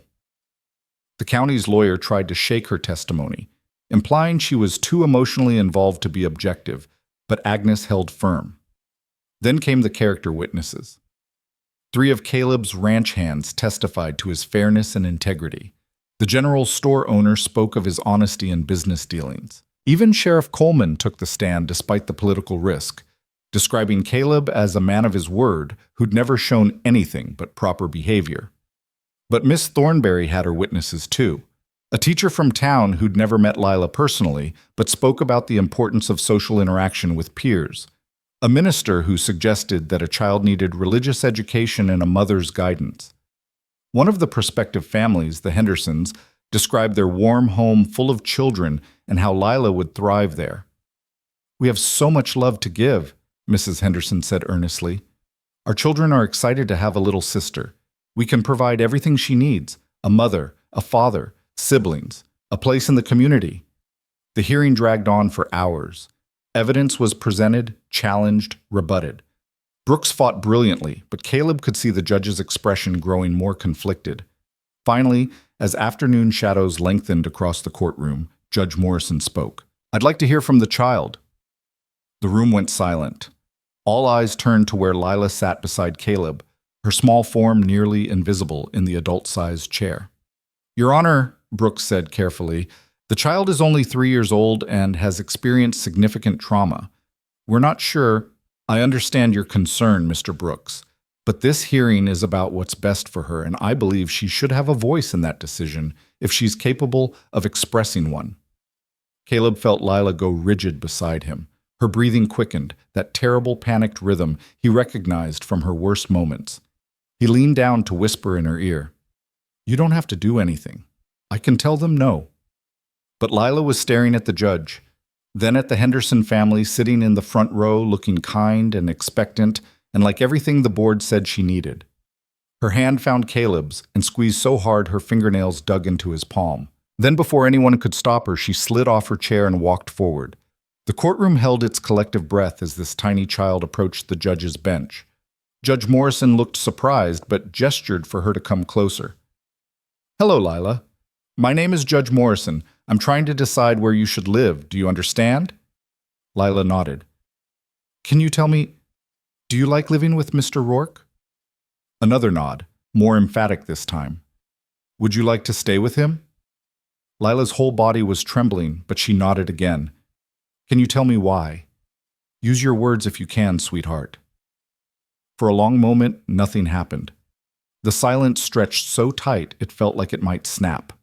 Then Lila spoke, her voice small but clear in the hushed courtroom. "He doesn't hurt me." A collective intake of breath rippled through the room. The judge leaned forward. "No one should hurt you, Lila, ever. What else can you tell me about Mr. Rourke?" She struggled for words, her limited vocabulary failing to capture everything she needed to say. "He gave me Bright, and he reads stories. And when I'm scared, he stays." Tears were streaming down her face now, but she kept talking, the words coming faster as if a dam had broken. "The other place, they said nobody wanted me. They said I was broken and bad, but he—" She pointed at Caleb with a shaking hand. "He said I was his. He said I'm not going back to the dark room." Miss Thornbury stood up. "Your Honor, the child is clearly—" "Sit down," Judge Morrison said sharply. He never took his eyes off Lila. "What dark room, sweetheart?" Lila's face crumpled. "Where bad children go, where nobody comes back." The judge's expression shifted, hardening into something cold and angry. He looked at Miss Thornbury. "You want to explain that?" "I'm sure the child is confused." "She doesn't sound confused. She sounds terrified." He turned to Caleb. "Mr. Rourke, approach the bench." Caleb stood and walked forward. Lila immediately grabbed his hand. "This child is clearly attached to you," the judge said, "and clearly traumatized by her experiences before coming to your care. Mr. Brooks, did you investigate conditions at the county orphan asylum?" Brooks stood quickly. "We attempted to, Your Honor, but were denied access. However, I have affidavits from 2 former residents describing conditions consistent with what Lila just described. Isolation chambers used as punishment, inadequate food, rough treatment. I wasn't planning to introduce them unless necessary, but given the child's testimony, introduce them now." The next hour was devastating. The affidavits painted a picture of systematic abuse masked as discipline. Children locked in dark basement rooms for days, meals withheld as punishment, physical force used to enforce silence and obedience. One affidavit was from a young woman named Sarah Brennan, who'd aged out of the asylum system 2 years prior. She had described watching younger children be broken deliberately, their spirits crushed to make them compliant and easy to place. They wanted children who wouldn't cause trouble, she'd written, who would work hard and never complain. The ones who fought back or refused to be broken were labeled defective and kept isolated. Some died there. Some were sent away to places we never heard about. The rest of us learned to survive by becoming invisible. Miss Thornberry's face had gone pale. Your Honor, these are unsubstantiated allegations from unreliable sources. They're consistent with this child's testimony and her documented trauma, Judge Morrison said coldly, and they warrant immediate investigation. Mr. Brooks, do you have more evidence? One more witness, Your Honor, Sarah Brennan herself. She's waiting outside. Sarah Brennan was 20 years old, thin and nervous, but she walked to the stand with her head high. Her testimony was quiet but devastating. She described the asylum in detail, named the staff members who participated in abuse, and identified Mrs. Pemberton, the director, as the architect of the system. She believed broken children were easier to place, Sarah said. She didn't care about helping us. She just wanted us gone, off the county's books, earning our keep somewhere else. The auctions were just a way to move inventory. When she finished, Judge Morrison sat back in his chair, his expression thunderous. He looked at Lila, still standing beside Caleb, holding his hand like a lifeline. Miss Thornberry, he said quietly, you wanted to return this child to institutional care. Knowing what you now know, do you still think that's in her best interest? Your Honor, I had no knowledge of these alleged conditions. That's not what I asked. Yes or no? Miss Thornberry's jaw worked. No, Your Honor. And these families eager to adopt her, the Hendersons, the Clarks, the Whites, where were they 2 months ago when she stood on an auction block and nobody bid? Why this sudden interest? Mrs. Henderson started to speak, but the judge held up his hand. I'll tell you why, because now she comes with a story. The tragic orphan, the wealthy rescuer, the heartwarming tale. Some of you might genuinely want to help. Others see an opportunity. But none of you were there when she needed someone most. He turned to Caleb. Mr. Rourke, you paid $5 for this child when no one else would offer a cent. Why? Caleb looked down at Lila, at her tear-stained face and frightened eyes, and the desperate trust she was trying so hard to maintain. Because nobody should be worth nothing, he said simply. Because she was alone and scared and heading somewhere worse than where she'd been. Because I couldn't walk away and live with myself. Do you love her? The question caught Caleb off guard. Love. He'd avoided that word, avoided thinking too deeply about what he felt. Love meant vulnerability, meant opening yourself to loss. He'd sworn he'd never do that again. But Lila was looking up at him, waiting for his answer, and he couldn't lie to her. Not now, not ever. Yes, he said, his voice rough. Yes, I love her. She's mine, and I'm hers, and that's not going to change. Judge Morrison nodded slowly. Then he picked up his gavel. I'm ruling in favor of Mr. Rourke. The petition to remove Lila Grace Morrison from his custody is denied. Furthermore, I'm formalizing the adoption. Mr. Rourke, you are hereby granted full legal parental rights. This child is yours in every sense of the word. The gavel came down with a sharp crack that seemed to echo through the sudden chaos of the courtroom.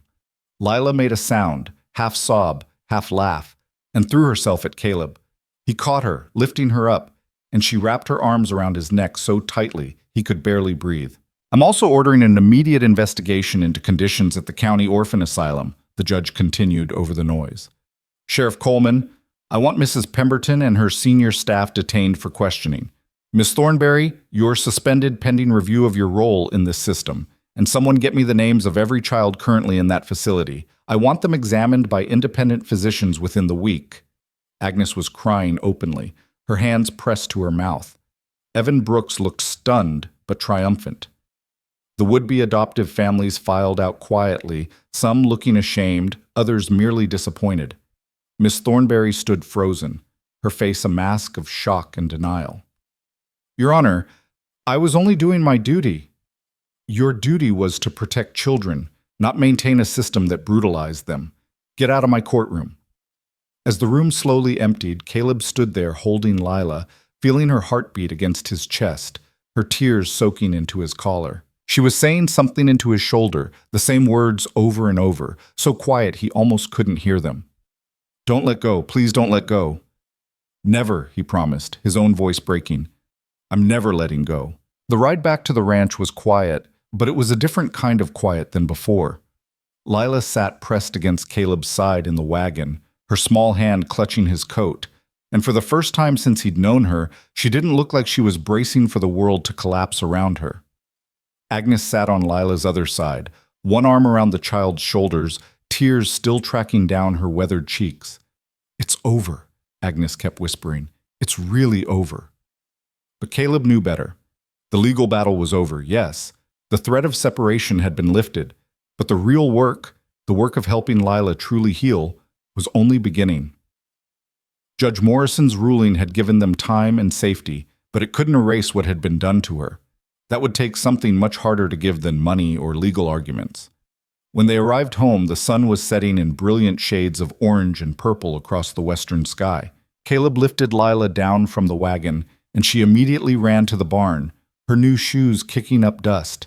He followed and found her in Bright's stall, her arms wrapped around the young horse's neck, her face buried in his mane. He's getting big, Caleb observed, leaning against the stall door.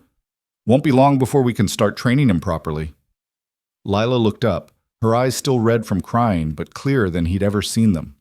Can I help? The words were soft but deliberate, and Caleb felt that now familiar tightening in his chest. Each word she spoke felt like a small miracle. Of course you can help. He's your horse, after all. You named him. Mine?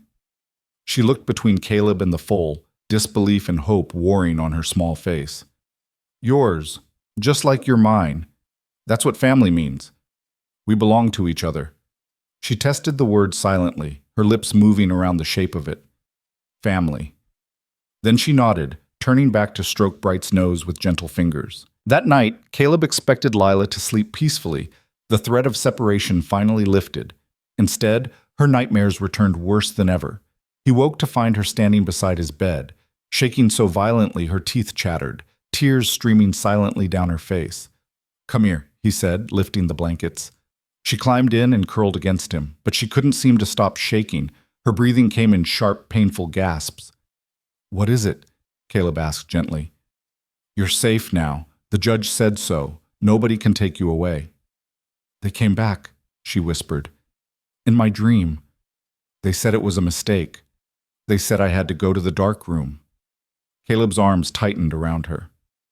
That's not going to happen. The judge's ruling is final. You're legally mine now. It's written down in official papers and everything. Do you know what that means? She shook her head against his chest. It means even if someone wanted to take you away, they couldn't. The law says you belong here. With me. Forever. Promise? I promise. And I never break my promises. Gradually her shaking subsided, but she didn't fall back asleep. She just lay there in the darkness, holding on to Caleb's shirt with both hands. Can you tell me about the dark room? He asked quietly. You don't have to if you don't want to, but sometimes talking about scary things makes them less scary. For a long time she didn't respond. Then, in a voice barely above a whisper, she began to speak. It was in the basement, no windows, just dark and cold and empty.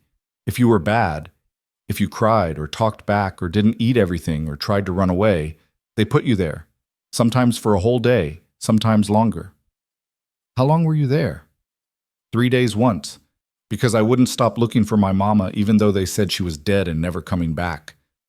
Caleb felt rage surge through him, hot and violent, but he kept his voice gentle. That was cruel. You weren't bad for missing your mother. You were a little girl who lost someone she loved. They said I needed to learn that the real world doesn't care about crying or missing people, that I had to be tough. You are tough, the toughest person I know. But being tough doesn't mean you can't be sad or scared or miss people. It just means you keep going even when things are hard. He brushed her hair back from her forehead. And you don't have to be tough all the time anymore. Not here. Here you can cry if you need to. You can be scared. You can be a little girl instead of a survivor. I'll be tough enough for both of us. She was quiet for a moment. Then, what if I'm broken? Miss Thornberry said I was broken. You're not broken. You're hurt. There's a difference. Broken things can't be fixed, but hurt things can heal. And you're already healing. I can see it every day. How do you know? Because you're talking to me right now. Because you named Bright. Because you let Agnes hug you yesterday. Because you're asking questions and wanting answers instead of just disappearing inside yourself. That's not broken, Lila. That's brave. She absorbed this silently, her breathing finally evening out. Just when Caleb thought she'd fallen asleep, she spoke again. In the dream, you weren't there. I called for you, but you didn't come. I'll always come. Always. Even in the middle of the night, even if I'm tired or busy or all the way across the ranch. If you need me, I'll be there. What if something happens to you? It was a child's question, but it came from a place of deep trauma. The knowledge that people could disappear, that safety could be ripped away without warning. Nothing's going to happen to me, Caleb said. I'm strong and healthy and careful, but if something did happen, Agnes would take care of you. And I've already talked to Evan Brooks about making sure you'd never go back to an institution. You'd stay here, on this ranch, no matter what. With Agnes? With Agnes. This is your home now. These are your people. That doesn't change.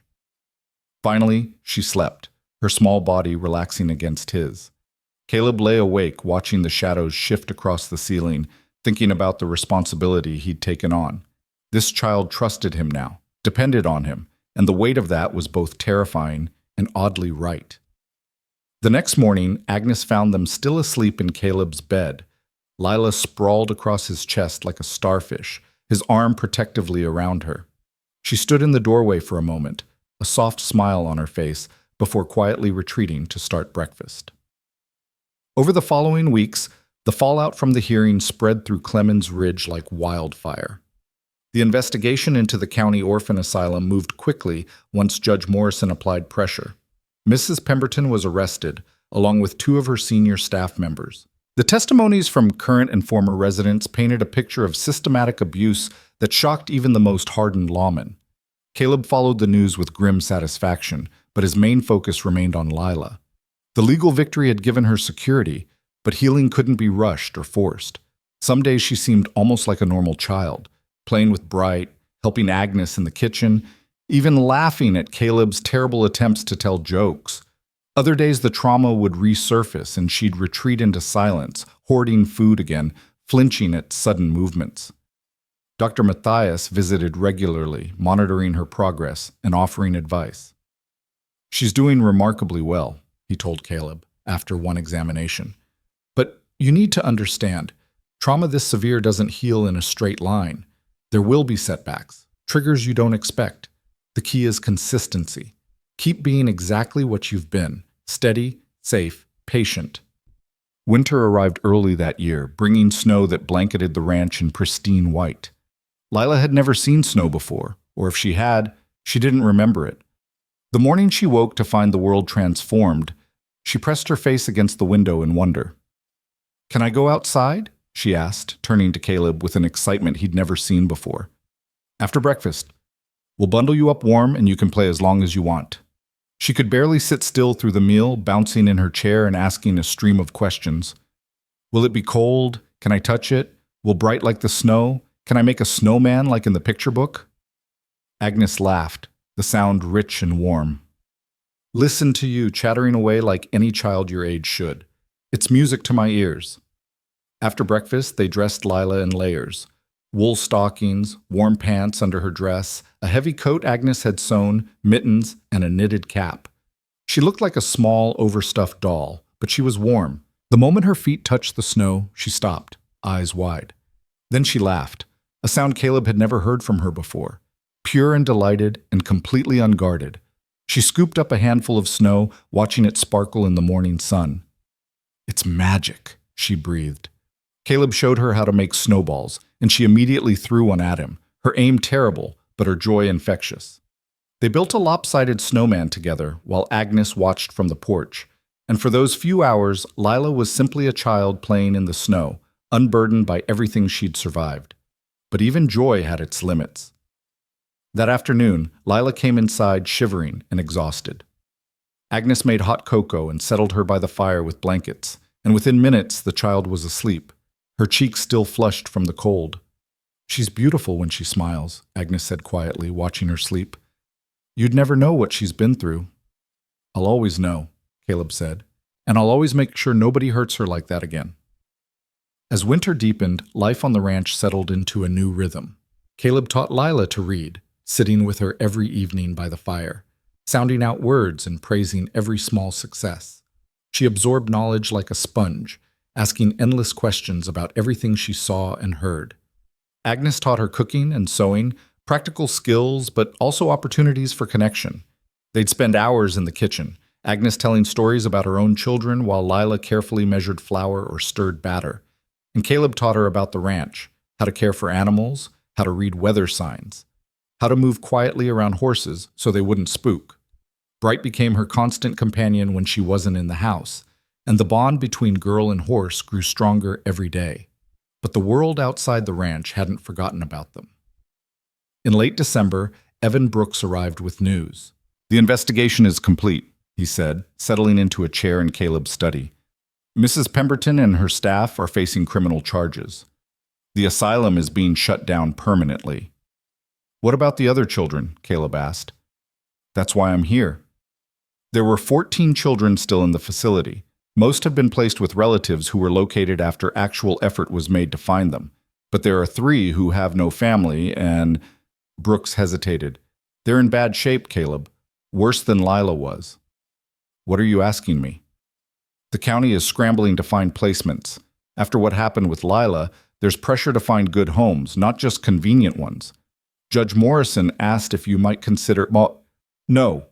Caleb's response was immediate and firm.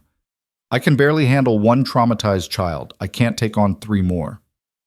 I'm not suggesting all 3, but there's one boy, about 5 years old, Noah. He's been at the asylum since he was an infant. He doesn't speak at all, makes Lila's early silence look like constant chatter. They're worried about finding anyone willing to take him on. Why are you telling me this? Brooks leaned forward. Because you did something extraordinary with Lila. You gave her a chance when nobody else would, and now she's thriving. This boy deserves the same chance. I'm not a saint, Brooks. I'm just a rancher who got lucky with 1 damaged child. That doesn't make me qualified to save every orphan in the county. I'm not asking you to save every orphan. I'm asking you to meet one boy and see if you can help. Caleb wanted to refuse outright, but something stopped him. Maybe it was the memory of Lila on that auction block. Maybe it was knowing what these children had endured.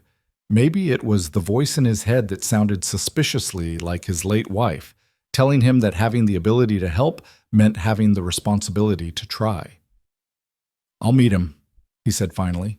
That's all I'm promising, 1 meeting. That evening he told Lila about the visit.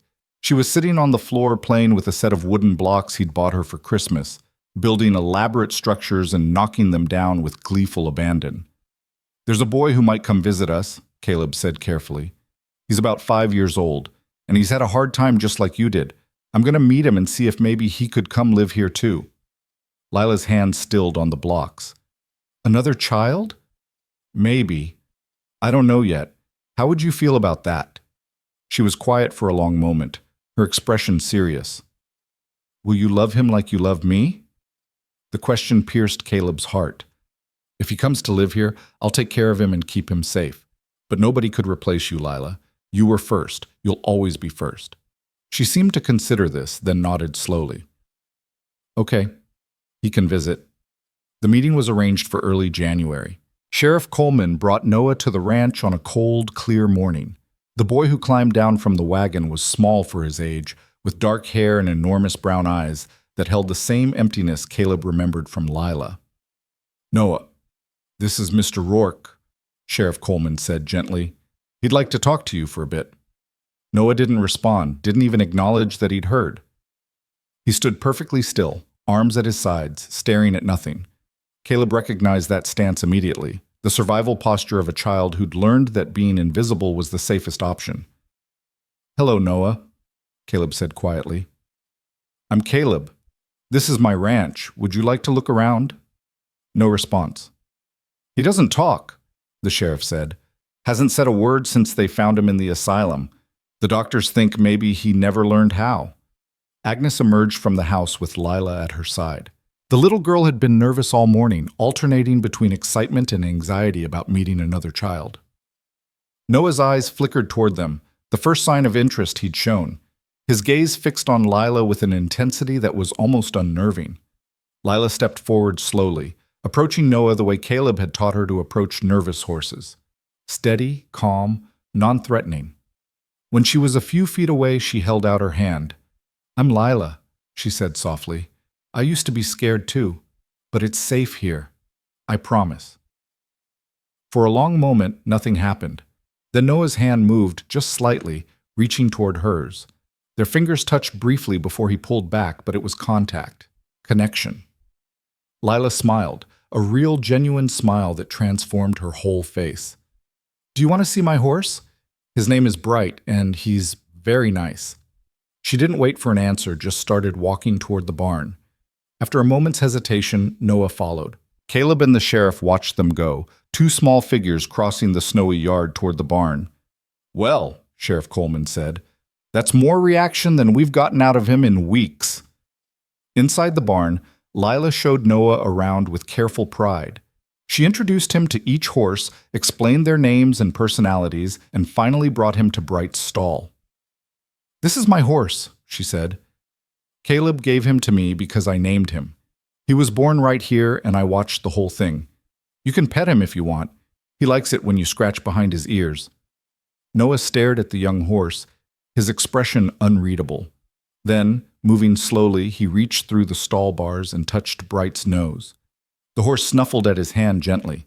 Something shifted in Noah's face. Not quite a smile, but the ghost of one.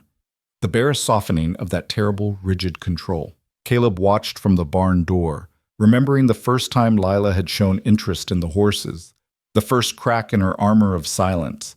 He saw himself reflected in this moment, saw the choice he'd made on that auction block playing out in real time as Lila offered this traumatized boy the same kindness she'd been given. The visit lasted 2 hours. Noah didn't speak, didn't smile, barely moved, but he stayed close to Lila, following her around the ranch as she showed him everything she considered important. The chickens, the garden patch covered in snow, the swing Caleb had built, the kitchen where Agnes made cookies and always had warm milk ready. When it was time for Noah to leave, Lila gave him the wooden horse Caleb had carved for her months ago. "You can keep this," she said, pressing it into his hands. "It helped me feel brave. Maybe it'll help you too." Noah clutched the carving to his chest, his eyes meeting Lila's for a brief, intense moment. Something passed between them. Recognition, understanding, shared knowledge of what it meant to survive when survival was all you had. After the sheriff's wagon disappeared down the road, Caleb found Lila sitting on her bed, staring at her hands. "That was a kind thing you did," he said, sitting beside her, "giving him your horse. He needed it more than me. I have Bright, and I have you and Agnes. He doesn't have anything." "Did you like having another child here?" She was quiet for a moment. "He's scared like I was. Nobody should be that scared." "No, they shouldn't." Caleb took a deep breath. "Lila, if I brought Noah here to live with us, would that be all right with you?" Her eyes went wide. "Really? He could stay?" "If you want him to. It would be a big change. You wouldn't be the only child anymore. I'd have to spend time taking care of him too." Lila thought about this seriously, her small face scrunched in concentration. Then she nodded. "He should come. Everyone should have a place where they don't have to be scared." And that was how, 2 weeks later, Noah became part of their family. The adoption process was faster this time. Judge Morrison expedited everything after seeing Lila's transformation. Noah arrived on a snowy February morning, carrying nothing but the clothes on his back and the wooden horse Lila had given him. The first weeks were harder than with Lila. Noah was older, more damaged, more entrenched in his silence. He didn't sleep for days, just sat in the chair in his room staring at the wall. He refused to eat unless Lila sat with him. He wouldn't let anyone touch him, not even for basic care. But Lila became his bridge to the world. She'd sit beside him in silence, both of them just existing together. She'd bring him to the barn and show him how to brush the horses. She'd share her picture books, not expecting him to read or even look, just making space for him next to her. Caleb watched them together and saw something remarkable unfolding. Lila, once so broken herself, was teaching Noah how to heal by example. She showed him that adults could be safe, that home could be permanent, that you could survive the unsurvivable and still find joy on the other side. It was Agnes who first heard Noah speak, 3 months after his arrival. She was baking bread while both children sat at the kitchen table working on their letters. Lila was helping Noah form the letters of his name when Agnes heard a small voice say, "Thank you." She turned so fast she nearly knocked over the flour. Noah was looking at Lila with something almost like a smile on his face. "You're welcome," Lila said simply, as if children who'd been silent for years spoke every day.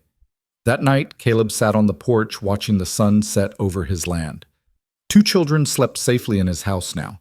2 children who'd been deemed worthless by a system that should have protected them.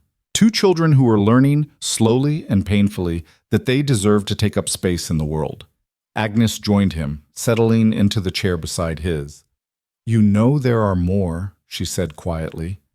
"More what?" "More children like Lila and Noah. Children nobody wants. Children the system has broken or given up on." "I can't save them all, Agnes." "No, but you saved 2, and those 2 will save others someday, in ways we can't even imagine yet."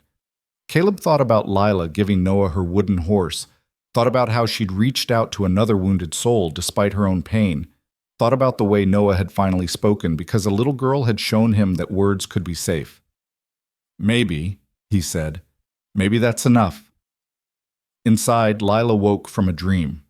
Not a nightmare this time, just a dream about horses running free across endless grasslands. She got up and padded down the hall to check on Noah, something she'd started doing every night. He was asleep in his bed, the wooden horse clutched in one hand, the red bandana Caleb had given Lila, which she'd passed on to Noah, tucked under his pillow. She returned to her own room and climbed back into bed, pulling the covers up to her chin. Through her window, she could see stars scattered across the dark sky like diamonds. Bright was safe in the barn. Agnes was asleep downstairs. Caleb was just down the hall. She was home. Really, truly home. And for the first time in her short life, Lila Grace Morrison fell asleep believing in tomorrow.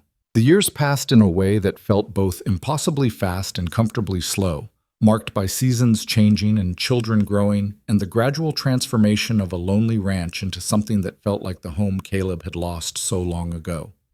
Spring brought foals and plantain. Summer meant long days working the cattle and evenings reading on the porch. Fall was harvest and preparation for winter. And winter was the family drawn close around the fire, safe and warm, while snow fell outside. Lila turned 7 the summer that everything changed again. She'd grown tall and lean, her blonde hair now long enough to braid, her eyes no longer empty but alive with curiosity and mischief, and a fierce protectiveness toward those she loved. She could read better than most children twice her age, rode bright like she'd been born in the saddle, and had developed a stubborn streak that both exasperated and secretly delighted Caleb. Noah was 9 now, still quieter than most children but no longer silent. He spoke in careful, deliberate sentences, choosing his words like they were precious things not to be wasted. He'd become Caleb's shadow, following him around the ranch and absorbing everything about ranching and animal care with intense focus. Where Lila was fire and motion, Noah was stillness and observation. Together, they were an odd but balanced pair, different in temperament but united in their understanding of what it meant to have survived something terrible and come out the other side. It was Agnes who first noticed the pattern. 3 times that summer, parents from town had come to the ranch asking Caleb's advice about troubled children. A boy who wouldn't speak after witnessing his father's death, a girl who'd been orphaned and was destroying everything she touched, another child so withdrawn the family feared they'd never reach him. "You're building a reputation," Agnes told Caleb one evening after the 3rd such visit. "People are starting to see what you did with Lila and Noah, and they're hoping you can work the same magic with their children." "It's not magic," Caleb said gruffly. "It's just patience and not giving up." "Exactly, which is more than most people have to give."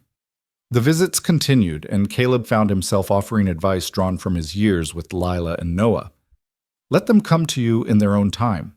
Don't force affection or speech or anything else. Just be consistently present. Create safety first, everything else follows. Sometimes the parents listened, sometimes they didn't.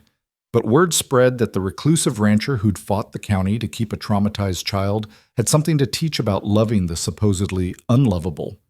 It was Lila who brought up the idea that would change everything. She and Noah were helping Caleb mend a fence line on a warm September afternoon when she suddenly stopped working and looked at him with that serious expression that meant she'd been thinking hard about something.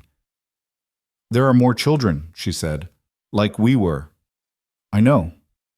And nobody wants them because they're too broken, or too scared, or too difficult." Caleb set down his hammer, recognizing the determination in her voice. "What are you thinking, Lila?" "We could help them, like you helped us. We have space here. We have food and horses and safety. We could bring them here." "Lila, running a ranch and raising 2 children is already—" "I could help," she interrupted.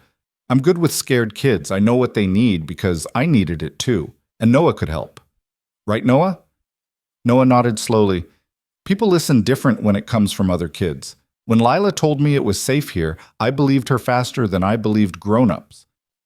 Caleb looked at these 2 children he'd taken in, now proposing to help save others. Part of him wanted to say no, to protect the fragile peace they'd built.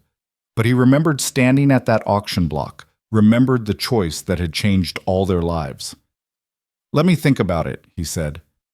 That night, he sat with Agnes in the kitchen long after the children were asleep. "They want to turn the ranch into some kind of haven for damaged children," he said, only half joking. "And what do you want?" Caleb was quiet for a long time. "I never expected to have a family again. After Margaret and the baby died, I thought that door was closed forever, but Lila and Noah, they gave me something I thought I'd lost. Purpose. Connection. A reason to be better than I was. So what's stopping you from saying yes?" "Fear, mostly. Fear of failing them. Fear of taking on more than I can handle. Fear of losing what we have." Agnes reached across the table and took his hand. "Caleb Rourke, you're the most capable man I know. You run thousands of acres, manage dozens of workers, and you've raised 2 of the most resilient children I've ever met.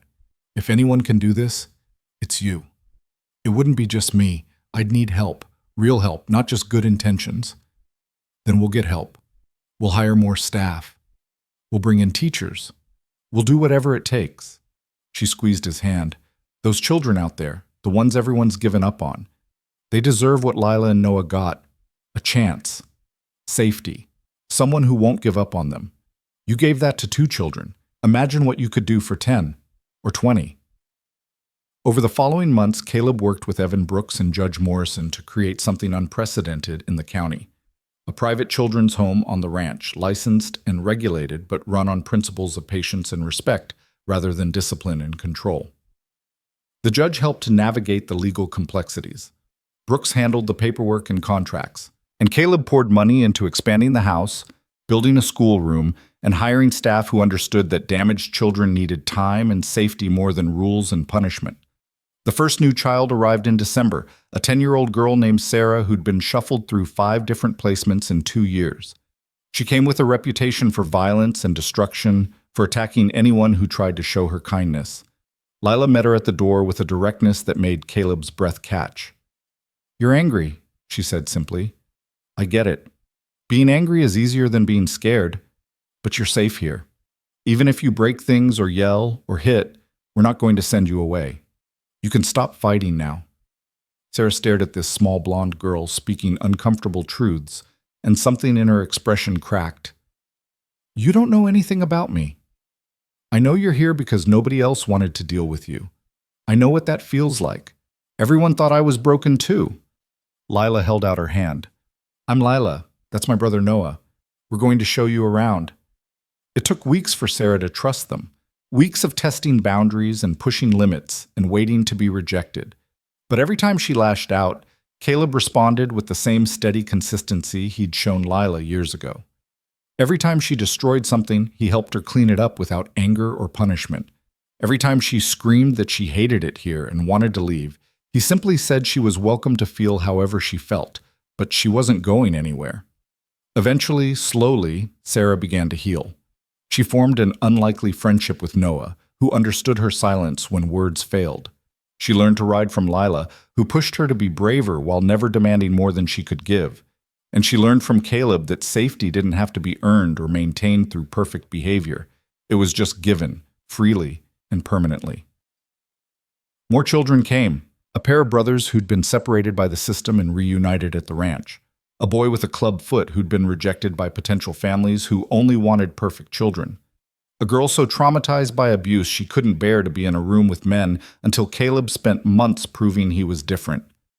Each child brought their own wounds, their own defensive walls, their own desperate need for someone to prove the world wasn't entirely cruel.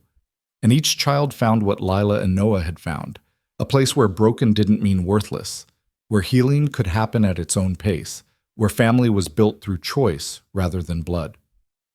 By the time Lila turned 12, the ranch housed 15 children ranging in age from 4 to 14. The original house had been expanded twice. A proper school building stood near the barn, staffed by teachers who understood trauma. The dinner table seated 20, and meal times were loud with conversation and laughter and the comfortable chaos of a large family. Caleb watched it all with a mixture of pride and wonder, still sometimes unable to believe this was his life.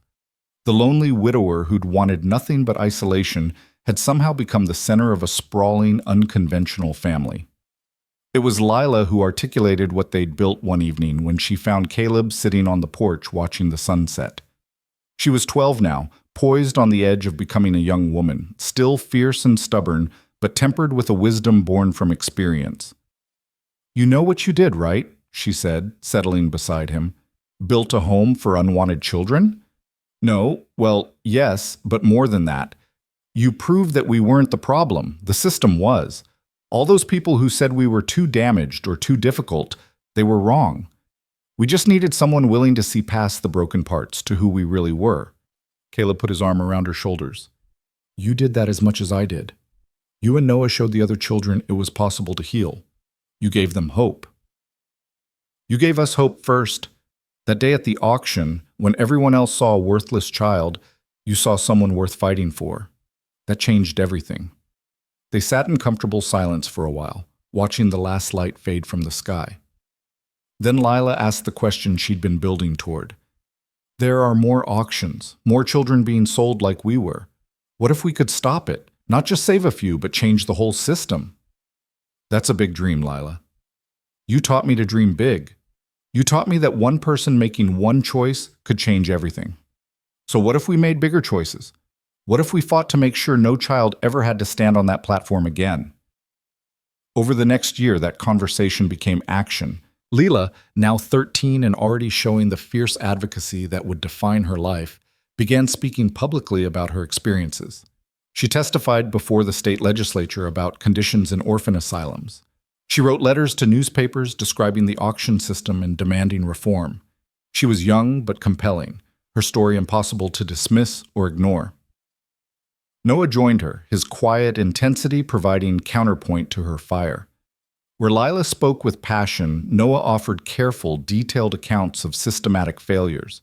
Together they became the faces of a movement demanding better treatment for orphaned and abandoned children.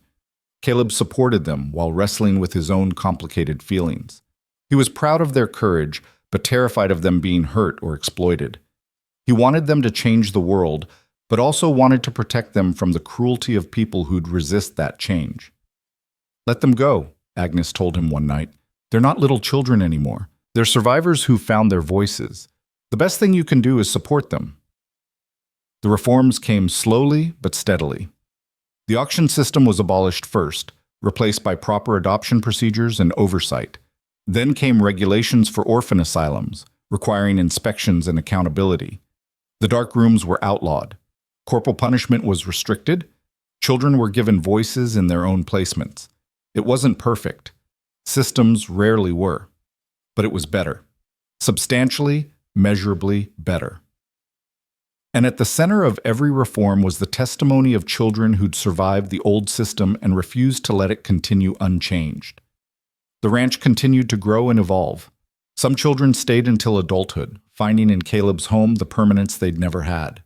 Others healed enough to be adopted by families who'd learned from the ranch's example how to love damaged children. A few came for only months before moving on, but they carried with them the knowledge that safety existed, that healing was possible, that they were worth fighting for.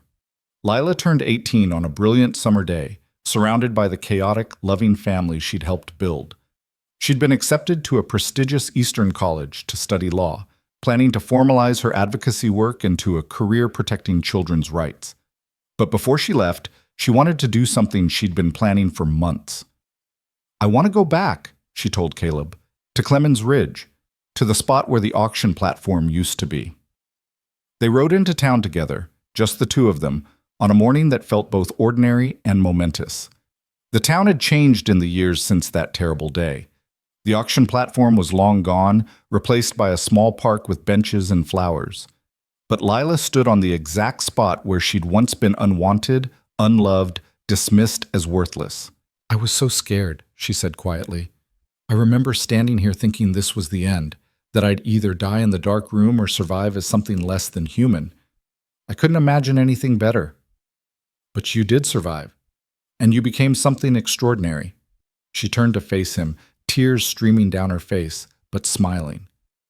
"Because you saw me, really saw me. When everyone else looked at a broken child, you saw someone worth saving. You were always worth saving, Lila. I just gave you the space to prove it." She threw her arms around him, and Caleb held his daughter, because that's what she was, in every way that mattered, and felt the weight of their shared journey settle into something like peace. "I'm going to spend my life making sure other children get what you gave me," Lila said. "Safety, choice, someone who won't give up on them. I'm going to change laws and fight systems and never stop until every child knows they're worth something. I know you will. You're the strongest person I've ever known. I learned from the best." Noah graduated 2 years later and chose to stay at the ranch, taking over more of the daily operations and working with the younger children. Where Lila fought systemic battles, Noah fought individual ones, giving traumatized children the patient, steady presence he'd once needed himself. Agnes worked until she was 70, finally retiring but refusing to leave the ranch. "This is my home too," she said firmly when Caleb suggested she might want a quieter life in town. "These are my children. All of them. I'm staying." The ranch became known throughout the state and beyond as a model for child welfare. Social workers brought their most difficult cases.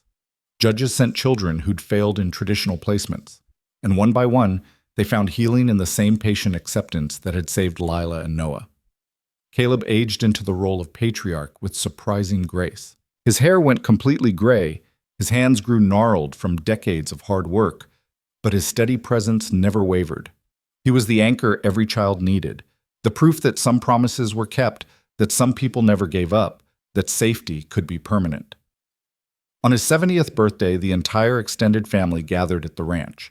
Not just the children currently in residence, but the dozens who'd grown up and moved on, bringing their own children and partners and stories of lives rebuilt from ruins. The house and yard overflowed with people, noise, laughter, and the beautiful chaos of connection. Lila returned from the state capitol, where she'd been arguing a landmark case about children's rights. She found Caleb on the porch, watching the celebration with quiet satisfaction. "Still think you're not capable of saving every orphan in the county?" she teased, echoing his words from years ago. "I didn't save them. I just gave them a place where they could save themselves." "That's the same thing, you stubborn old man." They watched together as Noah taught a group of younger children how to saddle horses, his movements patient and gentle. Watched as Sarah, now a teacher at the ranch school, worked with a shy 7-year-old who reminded Caleb painfully of Lila at that age. Watched as children who'd arrived broken and terrified now played freely, their laughter carrying on the warm evening air. "Do you ever regret it?" Lila asked. "Taking me in that day? Taking on all of this?" Caleb was quiet for a long moment, thinking about the question. He thought about Margaret and the baby he'd lost, about the years of isolation and grief. Thought about the moment he'd stepped forward at that auction, not knowing it would change everything. Thought about sleepless nights and difficult days and the exhausting work of loving traumatized children. Thought about Lila's first word, Noah's first smile, and all the small miracles that had followed. "Not for a second," he said finally. "You gave me my life back, you and Noah and all the children who came after. I thought I was saving you, but really, You saved me. Lila leaned her head on his shoulder, the way she'd done as a child. We saved each other. That's what family does. As the sun set over the ranch, painting the sky in brilliant shades of orange and gold, Caleb Rourke looked at the family he'd built from broken pieces and felt something he hadn't experienced in decades. Completeness, rightness, the bone-deep satisfaction of a life well lived. He thought about that day at the auction, about the split-second choice to step forward when he could have walked away. One decision made in a moment of compassion. One child pulled from the edge of darkness. And from that single choice had grown this, a family spanning generations, a model that changed systems, a legacy of proving that broken things could be made whole. Years later, after Caleb had passed peacefully in his sleep at the age of 78, they held the memorial service at the ranch. Hundreds came. Children he'd raised, now adults with children of their own. Social workers and judges whose practices had been transformed by his example. Politicians who'd changed laws based on testimony from his children. And at the center of it all, Lila stood before the crowd and told their story. She talked about a terrified 3-year-old girl standing on an auction block, about a grieving widower who chose compassion over isolation, about the slow, patient work of building trust and proving safety, about a family created through choice rather than blood, through persistence rather than perfection. He used to say he was just a rancher who got lucky, Lila said, her voice carrying across the assembled crowd. But it wasn't luck. It was love. The stubborn, persistent kind of love that refuses to give up even when giving up would be easier. The kind of love that sees value where others see worthlessness. The kind of love that changes everything. She looked out at the faces watching her, so many of them children who'd been saved by that same stubborn love, who'd grown up to save others in turn. My father taught me that one person making one choice could rewrite a life, that one act of courage could echo across generations. He proved it by choosing me when nobody else would. And in doing so, he gave all of us, the greatest gift possible, the knowledge that we were worth fighting for. The ranch continued after Caleb's death, operated now by Noah and a board of former residents. It had evolved into a full therapeutic facility, combining the ranch's original patient approach with modern trauma-informed care. Lila, now a renowned child advocate and author, served on the board while maintaining her law practice focused on children's rights. But the heart of it remained the same. Children arrived broken, believing themselves worthless, expecting rejection. And one by one, they learned what Lila had learned on that terrible and transformative day when a stranger stepped forward and changed everything. They learned that nobody was beyond saving, that healing was possible, that family could be built from choice and courage, that one person caring enough to fight could make all the difference. Years became decades. The children who'd been saved grew up to save others. The ranch's model spread to other states, other countries. Laws changed, systems improved. The auction blocks disappeared into shameful history. And at the center of it all remained the story of a little girl nobody wanted and a man who decided she deserved better. A story that proved the extraordinary power of ordinary courage. A story that continued to echo through every child who found safety, every family built on choice, every life transformed by someone refusing to give up. In the ranch's small cemetery, beneath a massive oak tree, 2 headstones stood side by side. Caleb Rourke's was simple, bearing his name and dates and a single line chosen by his children. He saw worth where others saw nothing. Beside it, space waited for Lila's eventual resting place, though she continued her work well into her 70s, still fierce, still fighting, still proving that survivors could become warriors. But on quiet mornings, when she visited the ranch and stood beneath that oak tree, she'd remember standing on that platform in terror and despair. Remember a deep voice saying hold and everything changing. Remember the slow, patient journey from broken to whole. And she'd whisper to the man who'd saved her, "Thank you for seeing me, for choosing me, for never giving up. You said I gave you your life back, but you gave me mine first. Everything I am, everything I've done, everything I've saved, it started with you. With one choice. With one man deciding that nobody deserves to be worth nothing.